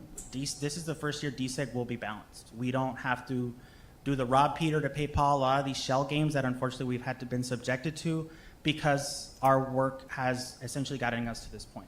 So yes, we're about $100,000 off, give or take, and so we'll be able to clean that up and absorb it versus in prior years it's been $2, $3, $4 million. So yes, we are going to be in a much better position to manage DSEG at the end of fiscal year 26 and for fiscal year 27. And you don't know how we're gonna manage that 100K? We're closing up. So it takes us about 3 months to close the fiscal year. So as things start wrapping up, we'll be able to see exactly where that's going to be, so that we know essentially what does DSEG have to give up so that we can balance it out, or is there anything that has to go into DSEG? Because, as you recall, DSEG has no carry forward provision. So we obviously want to spend all $63.7 million in allowable expenses and activities that are authorized under DSEG. Otherwise, you kind of use it or lose it. So we are, we're 13 days out from, or 14 days out from the end of last fiscal year. So we'll be in a better position to know as we get closer to August. Okay. Thank you. You're welcome. Go ahead, Mr. Romero. So my concern also is with that student count, and I understand what you're saying and how you've come up with that 2%. I think just more realistically, if we did a 3% and we only saw a 3% decrease, then we could possibly see a surplus versus that, even more of a bigger hole if we don't account for that. And maybe that's just me expecting the worst, or, preparing for the worst, expecting the best type of attitude on that. But I just seen, on this that we should probably look at the potential of that being a problem. And one of the other things, and you mentioned this, and again, the way when you said it, I didn't grasp 100%, but you had said that you would never tell us, as a board, those, what we should and should not do as far as those certain things. And I don't know if you want to correct me on what you said. But my concern would be, again, like I said, we're on the high risk list with the Auditor General. Obviously, you see things a lot more with a fine-tooth comb. And we want to avoid receivership with the Auditor General. And yes, I understand you're not going to tell us what we should do, but if we are approaching a cliff or we're making bad financial decisions, I believe it is, in your authority to give us your concern on that. And I would hope, and again, I understand you're giving us the best case scenario or projected because we can't see the future. And I'm not looking at, different factors outside of what you have based on numbers and data. I just, as a board member, would like I feel it's your responsibility if there is a red flag that you see and it's a concern and you think we need to address it or look at it a little bit more with your fine-tooth comb, to give that information to the board. I know we want to hear, we love your creativity and how to maneuver funds for this, looking at our budget, coming up with these things. But again, I value your perspective on a lot of these things too. So please don't say that, you know, you'll never tell us, but I understand that and I appreciate that, but I want you, for me, please let us know if there's concerns. I mean, and ultimately, yeah, I will always express the concerns. I mean, obviously, some of the actions we've taken around, I mean, I showed you these financial projections to see, like, look, there's a lot of red numbers up there, right? And so that means that there are actions that we have to take. If there are actions that rise to the level of something as, you know, as drastic, I guess, as a, you know, consolidating a school or closing a school, I mean, my communication would be through the superintendent because it's within his purview to make that known to the board. But yeah, I mean, and obviously I have an open door, open access policy for all 5 of you, and I share as much information as you need me to provide you to let you know, are we, you know, what's going to happen if we do X. And I won't paint a rosier picture. I mean, a 2% versus a 3%, I mean, it's kind of like, do we want to, you know, it's a number. To a certain extent, it's an estimate. I feel it's a strong estimate. Like I said, over the course of the time that I've been CFO, with the exception of last year, I mean, my targets have been pretty spot on. The fact that we had a 3.5% decline in fiscal year 26, again, totally out of left field, no idea where that came from. I mean, that could be a variety of things. Again, it could be the fact that families have moved out of our community because they feel threatened by immigration issues. But that's not for me to speculate because we don't have data. It would be speculation for me to be able to say, you know, we're losing these kids at these schools because of immigration roundups that may be happening, because I don't have anything to go on. So I'm trying to use as much informed data, simply because ultimately what's going to happen is people are going to ask questions like, what was the source of that? And I want to be able to pull out a piece of paper and say, here, versus speculation and hearsay. And based on, you know, in the past 1%, 1% or 2%, 2%, and then all of a sudden it's jumped to 3.5%, and for us to go back and go, well, let's just go back to 2% because historically that's what it's been. What if the new norm is 3.5% and we need to be preparing for that? Just being devil's advocate here. Yeah, and the fortunate part of, for example, last year when we did 1.5 is that our budget had already incorporated 1.5. We were fortunate enough to have a healthy enough carry forward that unfortunately absorbed much of the remaining 1.5% cut. So if it is another 3%, I mean, a 2%, we're at 2% now, that's already baked into the budget pie. If it becomes another 1 to 1.5%, I think we're significantly prepared. But then if I see a pattern that now it's 2 years in a row, sure, then I would say we should move that number forward, right? The number that I have as of today is our enrollment from last 40th day has only declined 344 students. So that gives me a little bit of kind of sense of relief that from 40th to 40th, we've lost 344 students. We don't want to lose any, but that is essentially about 1% of our population at this point. So obviously we won't know until kind of rubber meets the road on August the 3rd. And whether those kids' butts are in seats, and we'll have a better sense. And that's more based on retention, because we're not taking into consideration, or are you, that we're having less kindergartners come in again because we don't have the population there also. That does take into account, it does not take into account kindergartners, you're right. Kindergartners though, we're at about 2,100. We've gained about 40 students, 40 kindergartners since yesterday.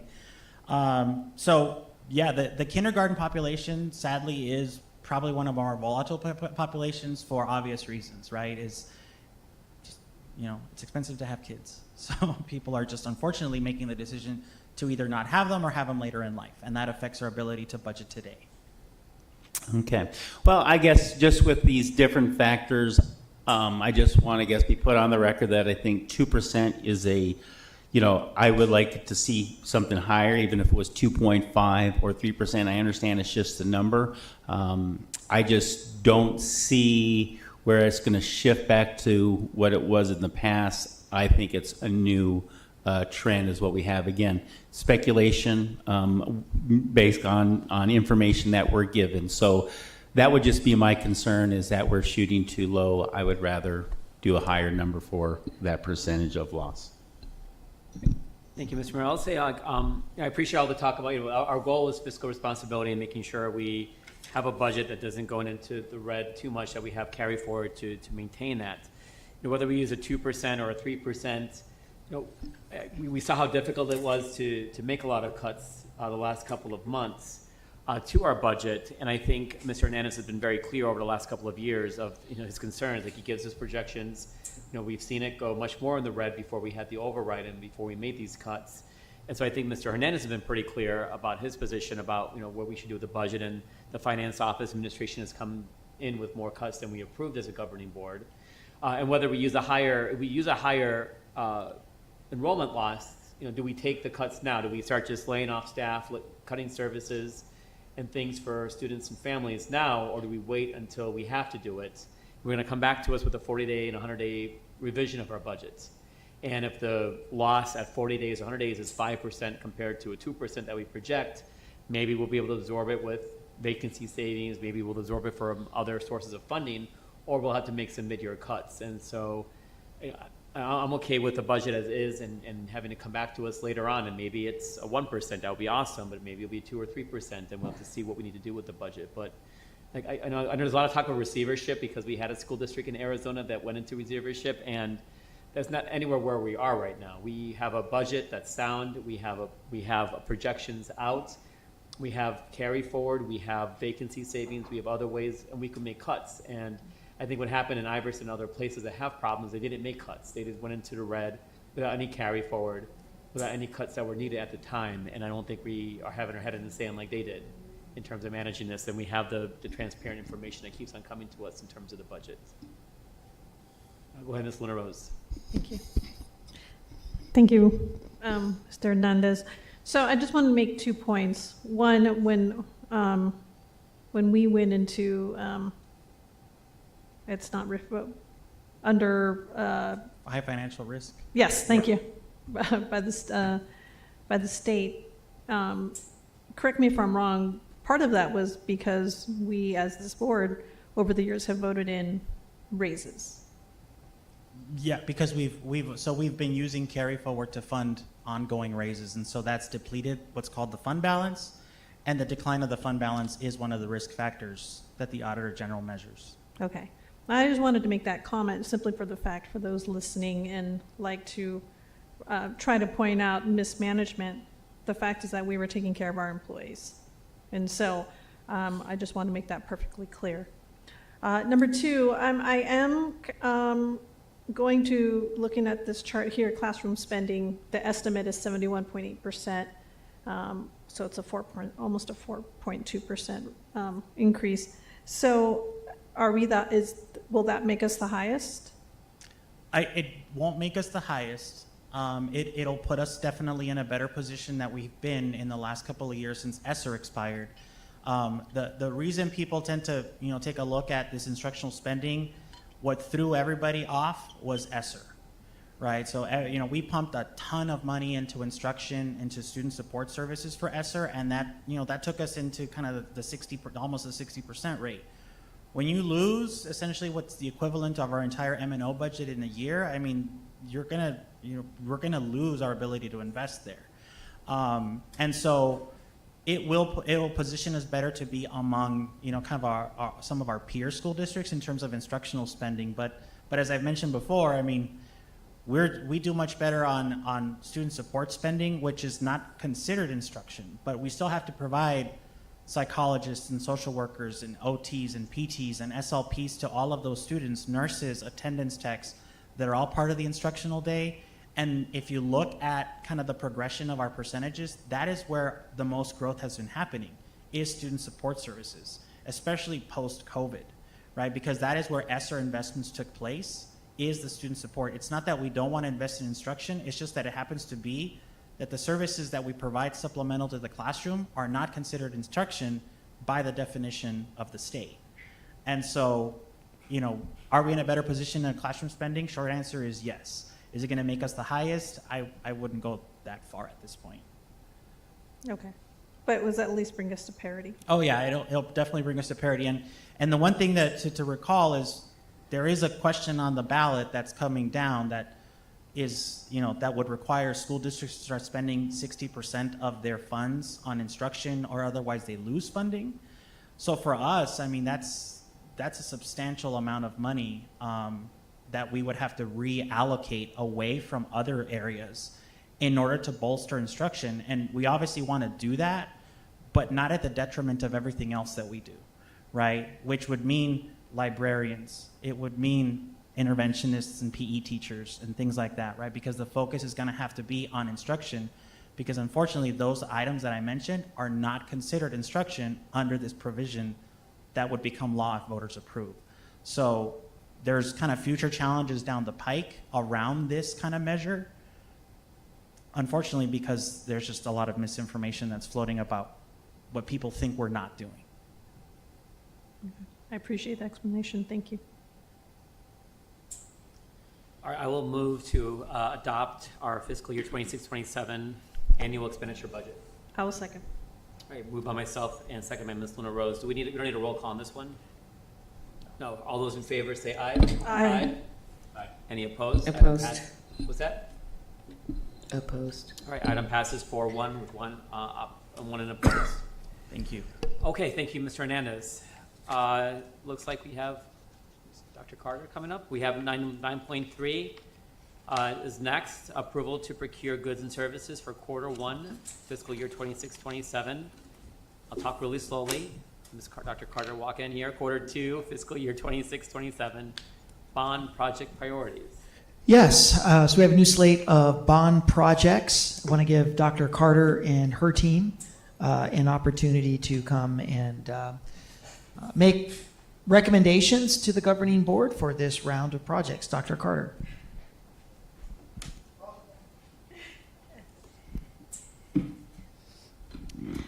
Good evening, Governing Board, President Dr. Shaw, and Governing Board members.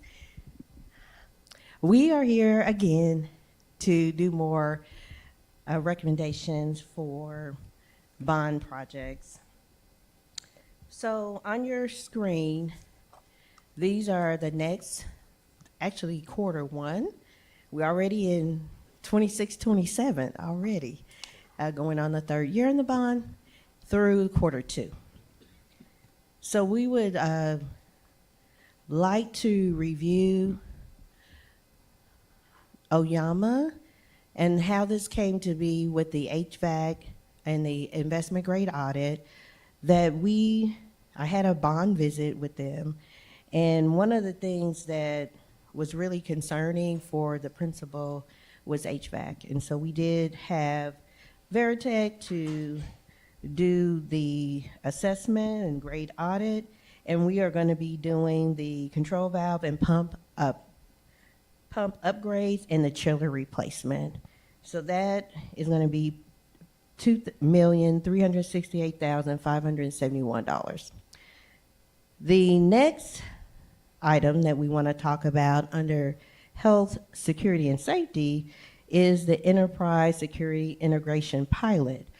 So recently, you guys had approved the Enterprise Security Integration Project, RFP. And so typically what we do when we have a district-wide or enterprise initiative is we want to do a pilot.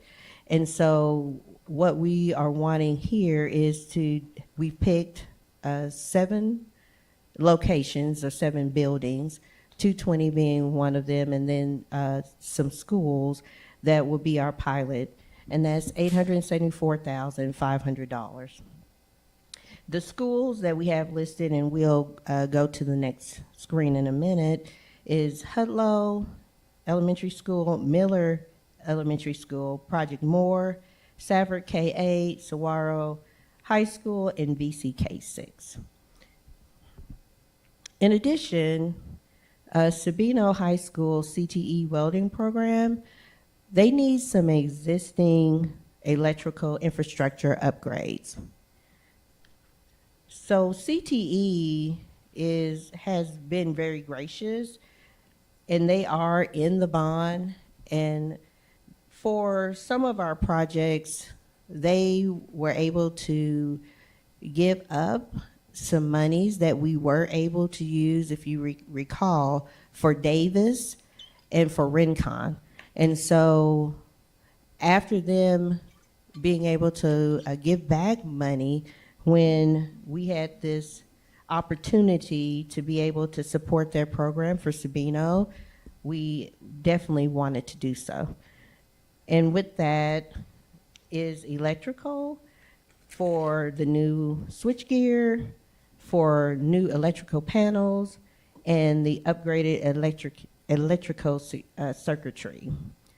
So those are the projects that we would like to be doing for Q1 of 26-27. And if we go to the other sheet, we can just show a little bit more detail on those particular projects. Are you going to be able to? Thank you. And maybe a little bit bigger, but it just shows, you know, specifically what schools are targeted with the individual amounts, which basically is the same cost that we showed in the earlier document. So it is our intention or motion that we would like to ask that you consider that we have a motion to grant authority to the purchasing director in conjunction with the bond program managers to procure goods and services using the approved TUSD and cooperative contracts for the next wave of projects not to exceed 20% contingency where the single purchase may exceed $2,500, or for the cumulative purchase with the cooperative contract vendors in excess of $250,000. And any questions? Thank you, Dr. Carter. Governing board members, any questions, comments, feedback on this? Go ahead, Ms. Shaw. Thank you for the presentation. In regards to the enterprise security integration pilot, I see that one of the supplementary documents states that school sites were selected based on school type, region, and complexity. Was ongoing security issues also factored in when selecting these 6 schools? Yes, and that was also a component. And I can also, if we need to, have our safety director address some of these.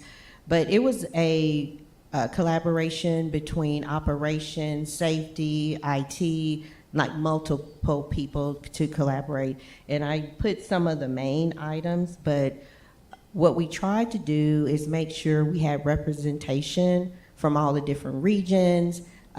Some were shut down schools. I mean, there were we had to try to find something that's representative of the whole district. Some of them with 220 was a support site. So we looked at all of those things together, and we have found that we feel like this is representative of the district. So at a later date, when we decide to implement more pieces of the project and possibly do bulk ordering, that we have a good representation of the safety needs of the district. Okay, so it's already taking place at the new admin building, you say? That's 220, right? Yes, we have started with that building because we had a immediate need. Okay, thank you. Go ahead, Mr. Romero. Aloha, Dr. Carter. Hello. Hello. So I notice on that list, Safford is on that list. And I know when we toured Safford with the bond, is that issue that we ran into part of what is on this for them? Yes, definitely. Which, as you guys know, I do have both BOC and governing board members go to some of these various campuses, and that was top of mind, as well as them being a shutdown school. We were hoping that we would be a little bit further in the process, that while we have temporarily shut down, let me say that, or temporarily, that we could have done a little bit more while the school was didn't have staff and didn't have students. We have taken a little bit more time in evaluating, so we weren't able to take full advantage of that. But all that is top of mind, and that is why I like to be boots on the ground and go to different schools so we can have a better idea on what the actual needs are. Okay. And again, like I said, it was just because of that situation. Unfortunately, Mr. Howland wasn't there to see that live, but I think the urgency of addressing that situation and things like that are very important for the safety of our students. So thank you.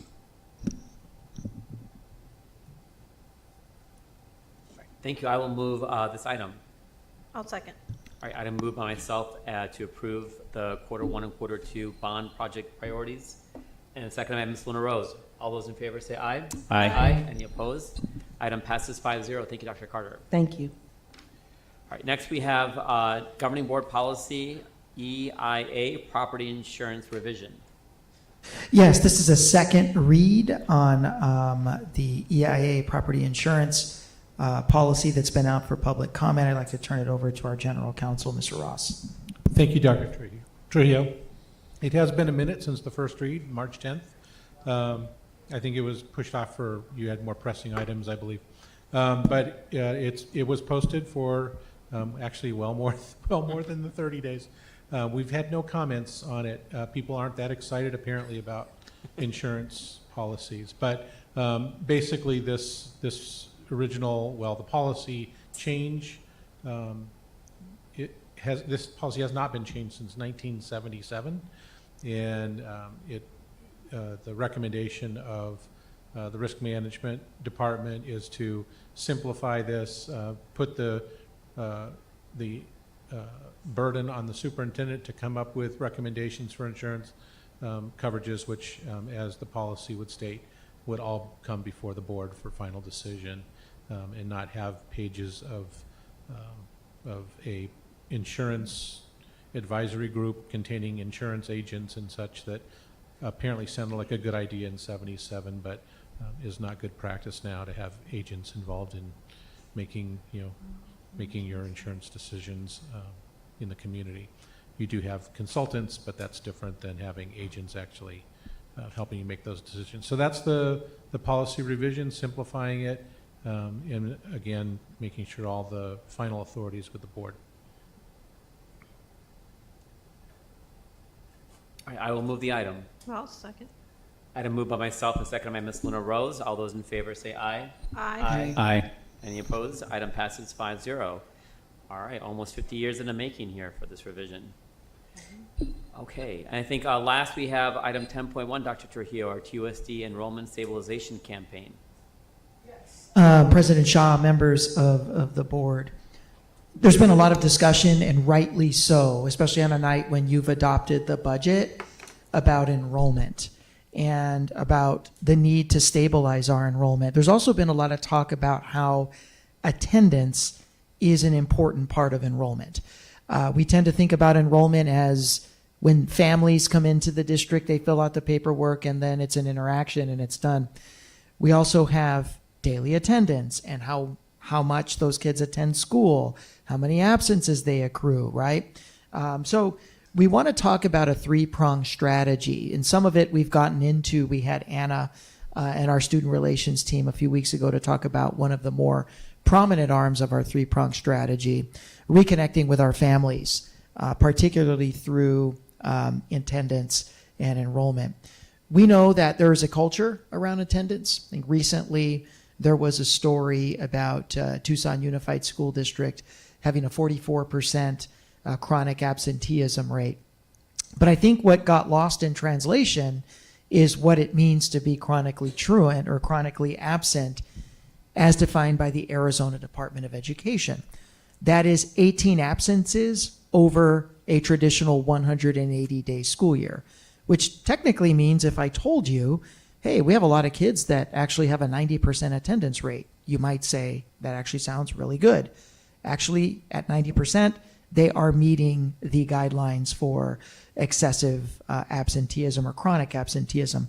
Secondly, the Arizona Department of Education's numbers are inclusive of excused absences as well as unexcused. I asked our internal team to run numbers, and you're going to get those shortly after the meeting, that inside of our 44% chronic absenteeism, 61% are excused absences.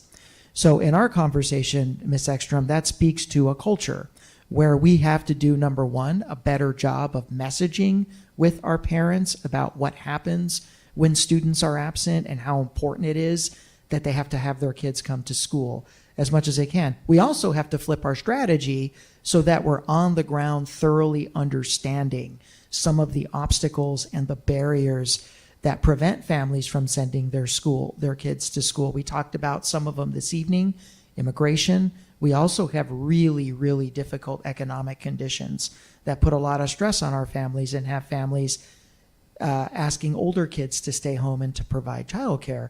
So at the heart of our strategy of reconnecting is really overhauling our approach to dealing with students that miss school.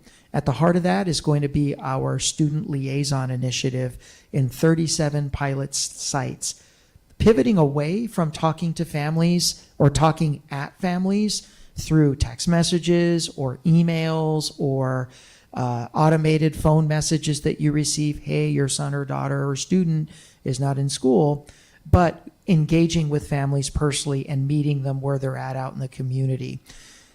Attendance is part of a child and a family's experience in our schools. And we have to get out there and we have to engage our parents. We have to give them one point of contact, one relationship, one person that represents the school that they can interface with, that they can feel comfortable saying, listen, we have utilities issues in our home, the utilities are off, or water's been cut and our students don't have access to water, or there's hygiene needs in our home, we need access to hygiene products, or we have food insecurity and we're going to need some assistance. These are things that we're going to need to know from our families, and the only way to get to know them is to get out into the community and really engage.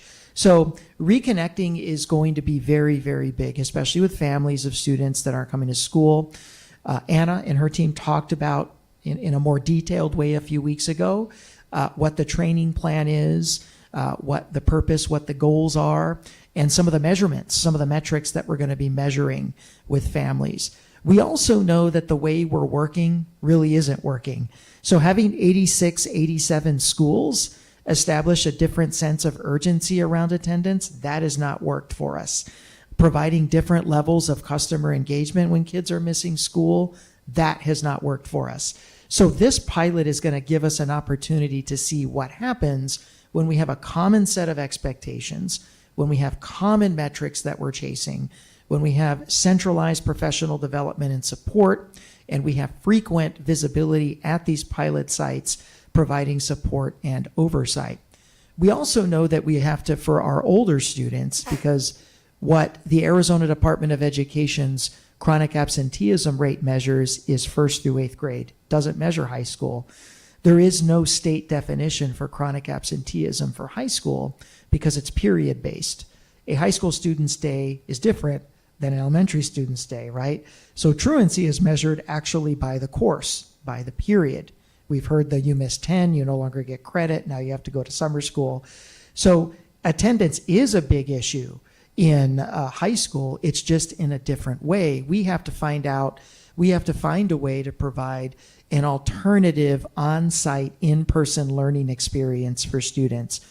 Because what we do know is that a student that is missing a lot of school at the high school level and is falling behind with credits and failing grades, that's a student that probably doesn't have yet the decision-making, the agency, the maturity, or the self-discipline to be able to sit in front of a computer and make all the courses up with fidelity. So our goal this year is really to establish in-person learning experiences that will be afternoon-based, so that some of our high school students that are heavily truant in the morning and are a little bit more successful coming in the afternoon, you don't have to go to a charter school. We want to give you the in-person experience here in the afternoon. We've already done some really strong professional development with our community liaisons. We're going to continue that, but these are going to be at the heart of our goal of reconnecting with our families, thoroughly understanding What is it that they need from us to help us get their students back in school? And also, working with our communications department and our principals, we need to have a clear, cohesive, accessible, community-friendly message about the importance of students coming to school. And that has to be K-12. We have to explain it in terms that don't have anything to do with average daily membership or any of the technical language that we typically use in formal presentations. We have to talk about what it means when you want to give your high school student a couple of extra days because you want to take that family trip the first 2 days back from Labor Day and have the extended weekend. Well, your high school student is not simply missing 2 days of school, they're missing 10 class periods. That's 10 separate sets of class periods in like 5 different subject areas that they're going to have to make up. I don't think we do a good enough job messaging that in simple terms that our families understand. So reconnecting with our families is going to be a very, very big part of our enrollment stabilization. Reinvesting in our district's strongest programs, that has not been something that we've strategically done through the years. I think we've done it opportunistically.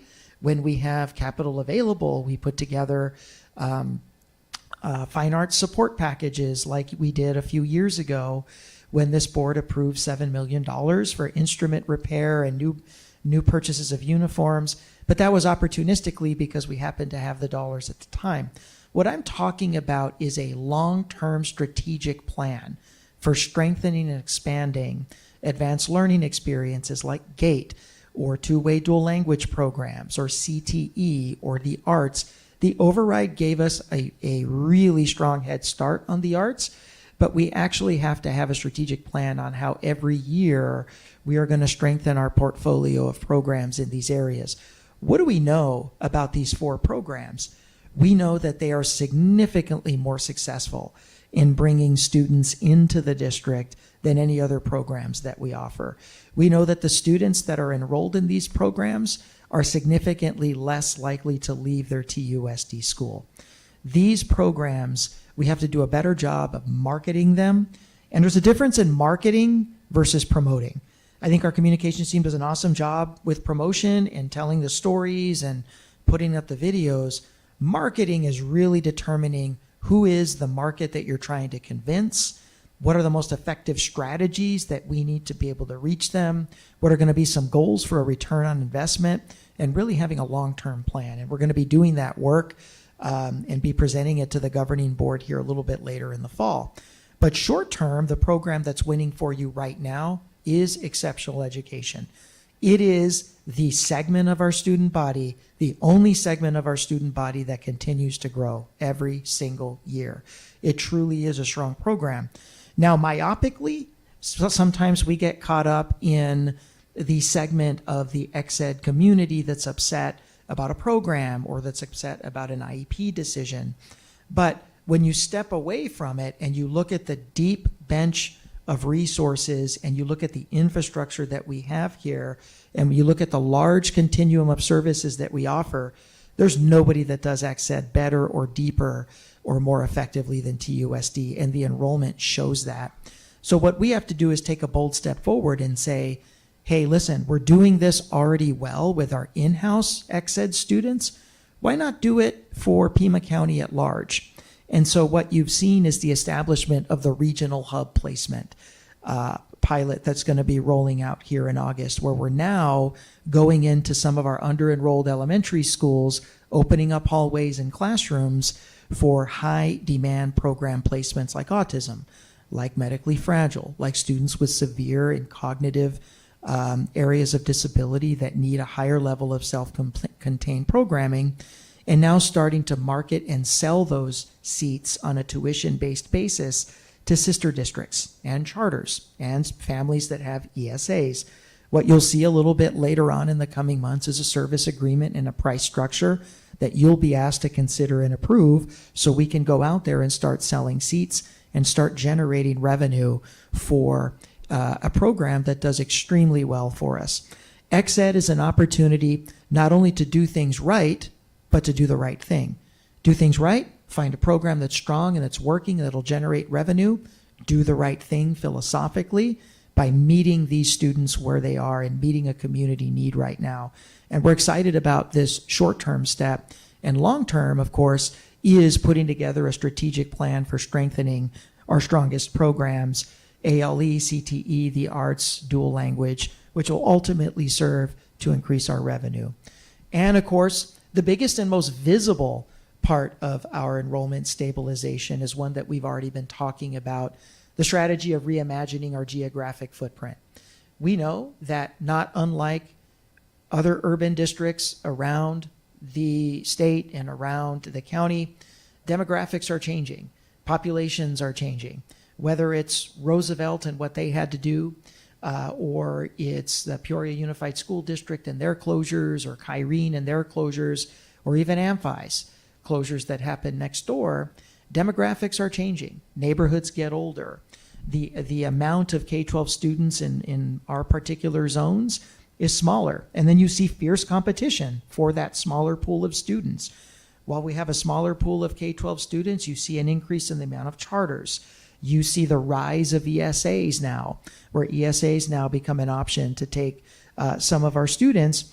And we also have to understand that economics play a large, large part in where families are choosing to go to school. Chasing a cheaper cost of living in Marana, Rio Rico, and even as far away as Nogales has started to become a reality for a lot of families that can't afford the housing costs of living in a large urban corridor. So understanding that this isn't just closing schools. It's about building a better, more sustainable district in the future and to meet the population needs of the families that we serve where they're at now. And it doesn't just mean closing schools. It means reimagining grade bands. What areas of the district could benefit from becoming a K-8 again, or might benefit better from staying a K-5, or maybe remaining a K-6. And reimagining our approach to secondary education, where maybe it doesn't have to be 9-12. Maybe it can be 7-12 in some locations, and not taking new schools off the table. We know that the next 5 years is going to bring dramatic growth out in the southwest sector of the district. The closer you get to 3 Points and the closer you get to the southwest center and the Pascuayaki Reservation, that is where you're going to see the population start to grow. And we're going to have to think about what that looks like. Programmatic theme consolidations are going to have to be front and center. If we're going to consolidate schools, we need to make sure that that program is something that's in demand by the parents, that the facilities are remarkably better than what parents are being asked to leave, and that ultimately the opportunity is stronger than the school that's going to be left behind.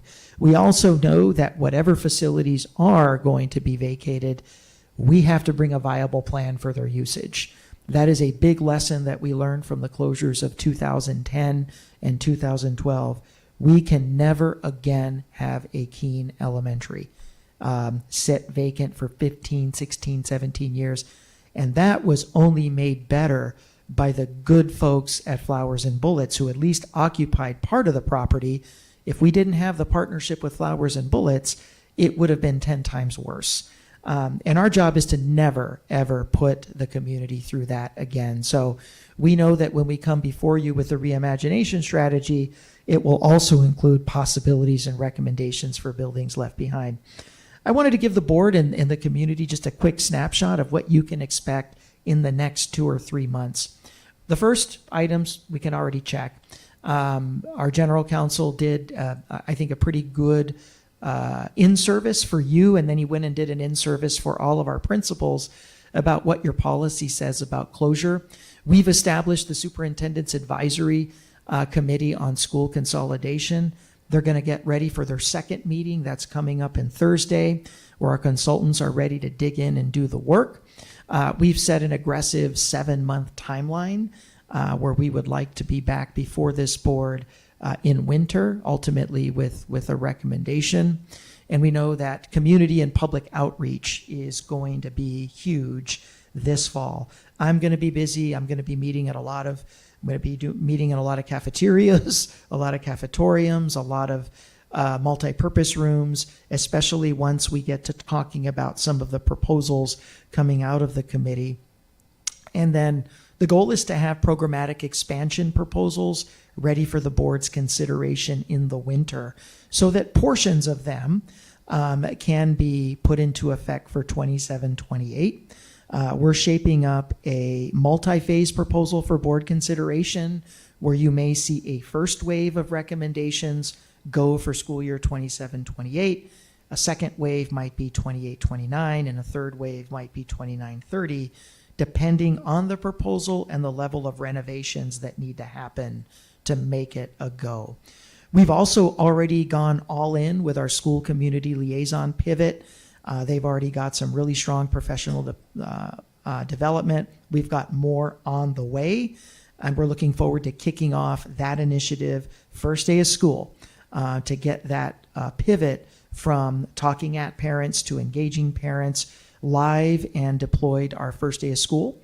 And as I talked about our immediate strategy of leveraging exceptional education in the next 6 weeks, we're looking forward to reviewing a draft pricing structure on what tuition-based services would look like in our hub locations for the governing board, doing it in both exec and then ultimately out here for public discussion and public approval. So with that, I will turn it over to the board for questions, comments, or any additional information.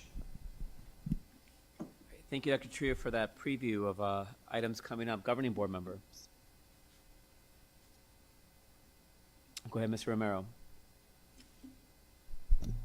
So in talking a little bit about the reinvesting part of this, and and one of the things is we need to evaluate our client base, and you had mentioned our exceptional education, being able to reach out to them a little bit more, and also to other areas, and then some of our like ALE, CTE, the arts, different things like that that we excel in.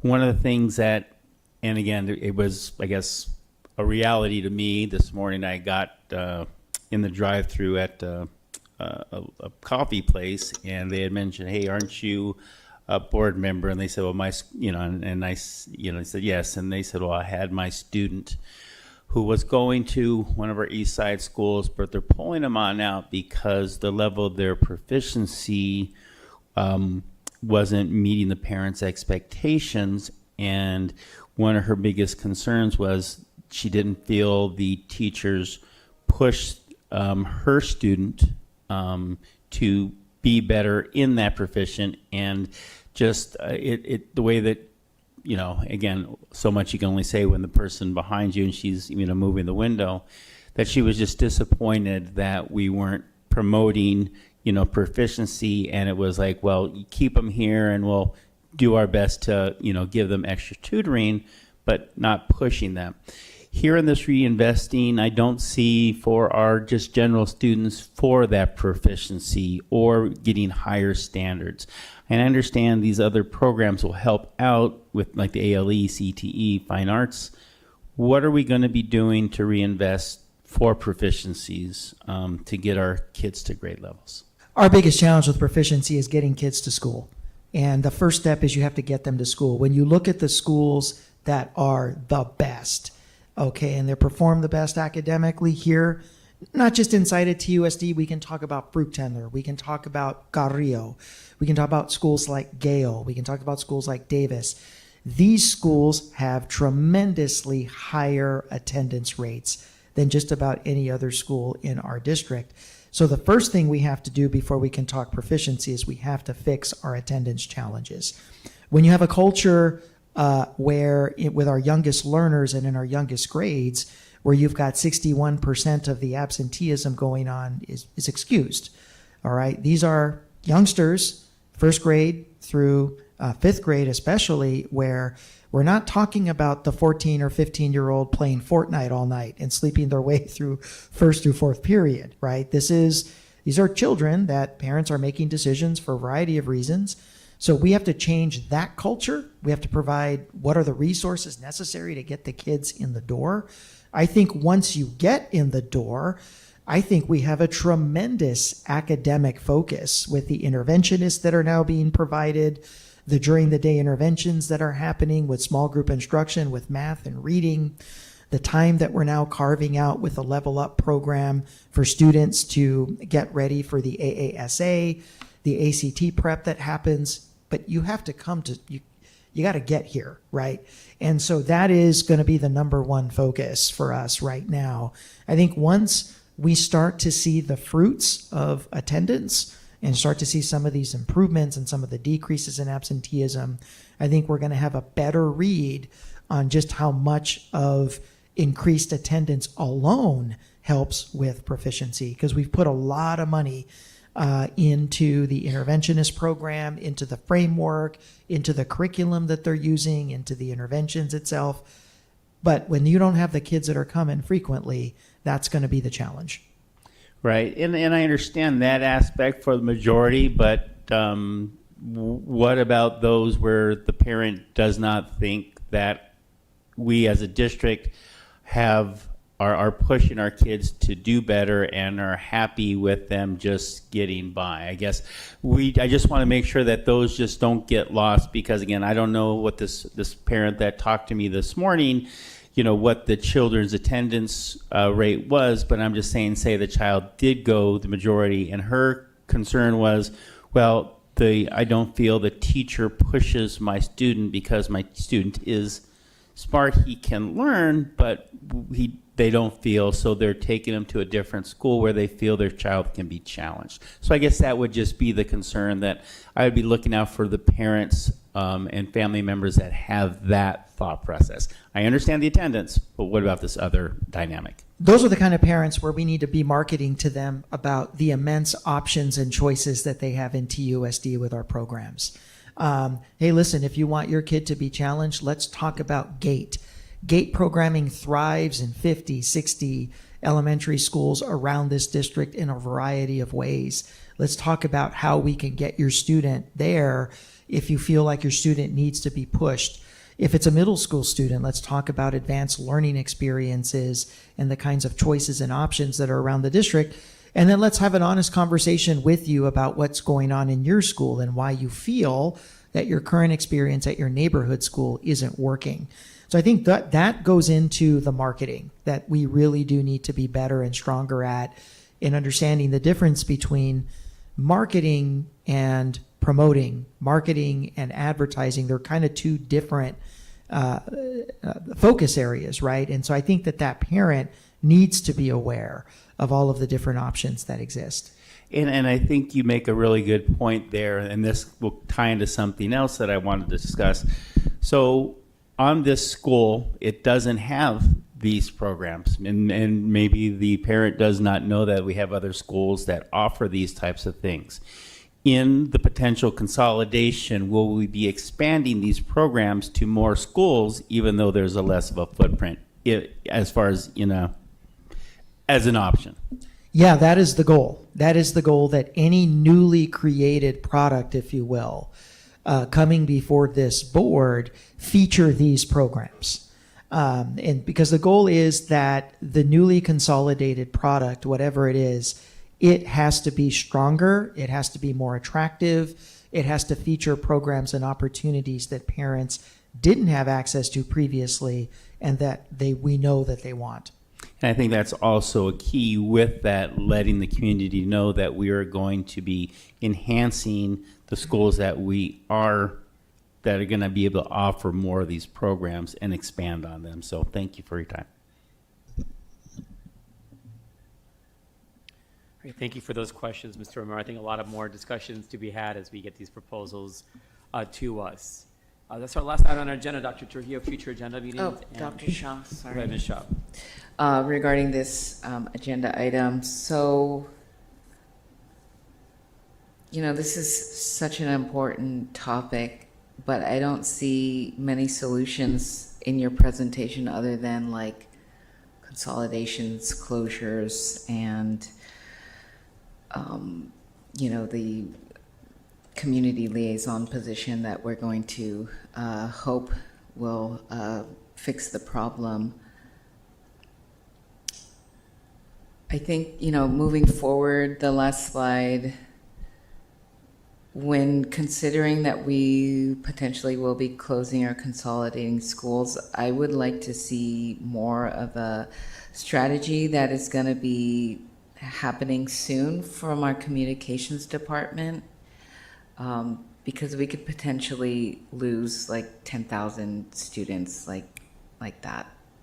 And so we never get the information from our comms team before they've already paid the bills of what they're going to do. And, you know, I think they're a really important department. You mentioned marketing versus, I forget the other word you used, but I just think we need to do better, like everyone in the school area where consolidations or closures are going to be considered. We really have to do some sort of outreach so that we continue to keep those families in our district and don't lose them to other things. And, you know, I don't think necessarily supplanting ex-ed students from other districts is a solution either for our enrollment issues. Well, a couple things. Number one, these aren't proposals. Strategy. I'm not up here with fully resourced, timed out proposals. That wasn't the purpose of tonight. So you're not supposed to see any proposals. This is a sneak preview of what's going to be coming throughout the year as we bring proposals in these different areas for the governing board to consider. So I think that's very, very important. I also think that when you're getting into talking about consolidations and closures, we have to move at the speed of the community. So we have an advisory committee. We need to work with them. We need to make sure that they have an opportunity to review all of the data.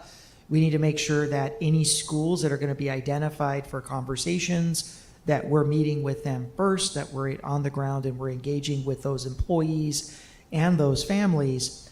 And so it's very difficult to jump out ahead of all that without the community feeling like something got to you first before we actually engage them authentically in the process. So that one's just going to be, we have a 7-month timeline that's tentative. It could be shorter, it could be longer.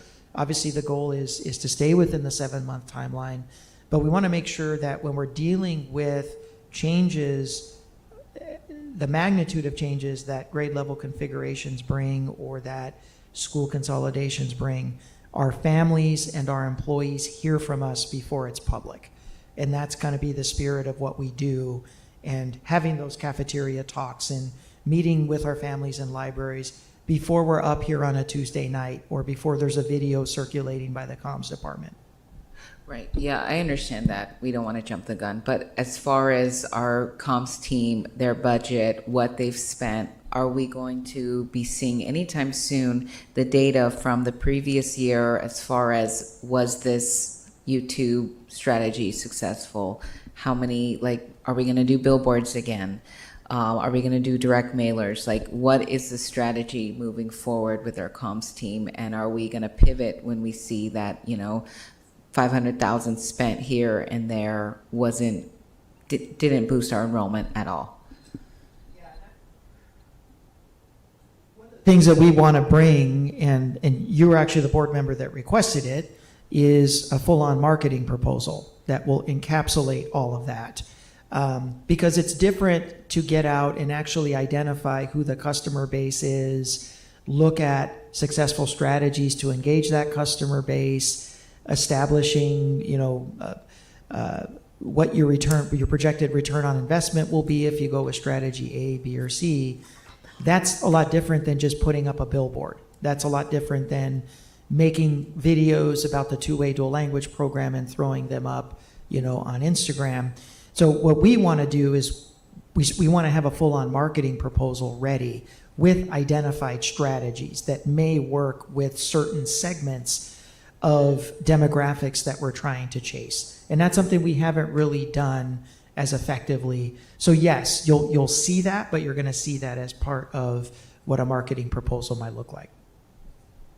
Okay, and if we can include, if we have it, and I hope we do, data where families who do leave our district and go to other districts, maybe like if we did do an exit survey, which I believe we're supposed to do, like how did they get in contact with that district? How did they learn about it? Because I know that I've received direct mailers from other school districts, and I don't think we're doing that. And I hope that maybe we can pursue that.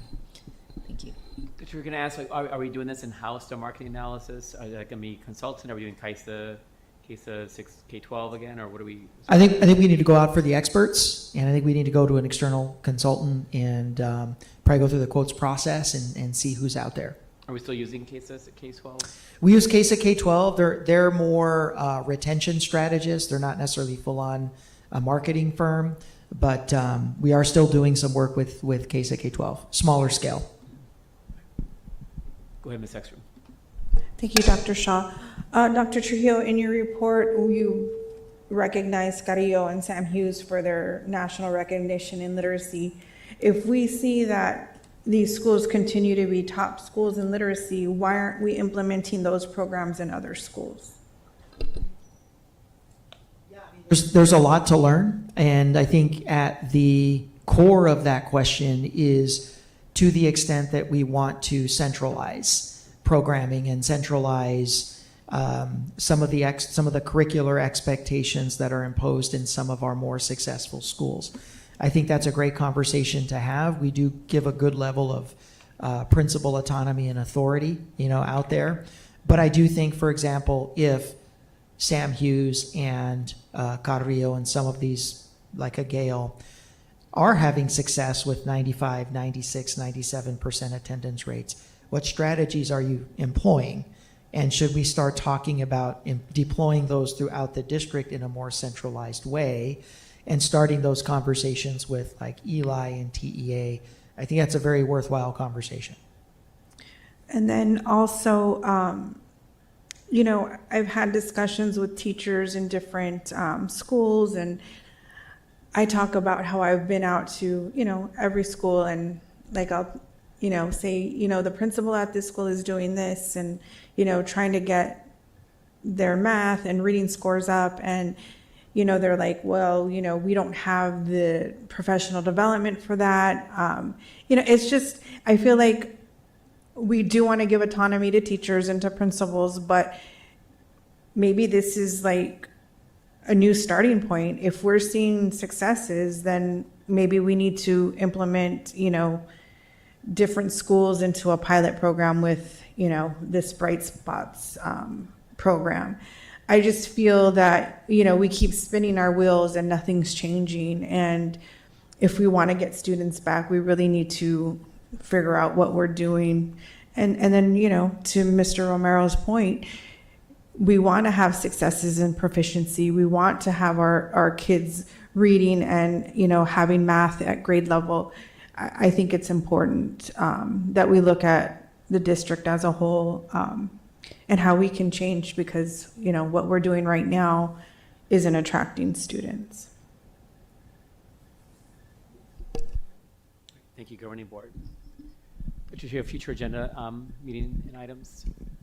Yeah, so coming up on the 28th, we'll have Dr. Hewitt and her team talking a little bit more about the approach with digital platforms and some of the stakeholder engagement that we'll be engaging in with digital platforms. We'll also be talking about the Level Up program and the framework around the academic interventions designed to boost proficiency and the role of the interventionists that are going to be funded by the override and what professional development and training and framework has gone into that. So those will be two key items we'll be taking on the 28th. Governing Board members. Go ahead, Ms. Ekstrom. I just wanted to update the board on what I've learned about South Tucson and the cell tower. The matter was heard by the South Tucson Board of Adjustment, and so they approved the placement of the South cell tower on private property. Because they are a quasi-governmental body, South Tucson Council can't override their decision. So for those listening and having concerns, your best bet is to, protest the property. I believe it's Verizon that's putting up the cell tower. And then speaking with South Tucson government officials on how more information can be given out to residents at Mission View. So I think sending a letter on behalf of Mission View from the district is a good start. Thank you, Ms. Ekstrom, for those updates. And thank you, everyone in attendance, and we will see you back here in 2 weeks.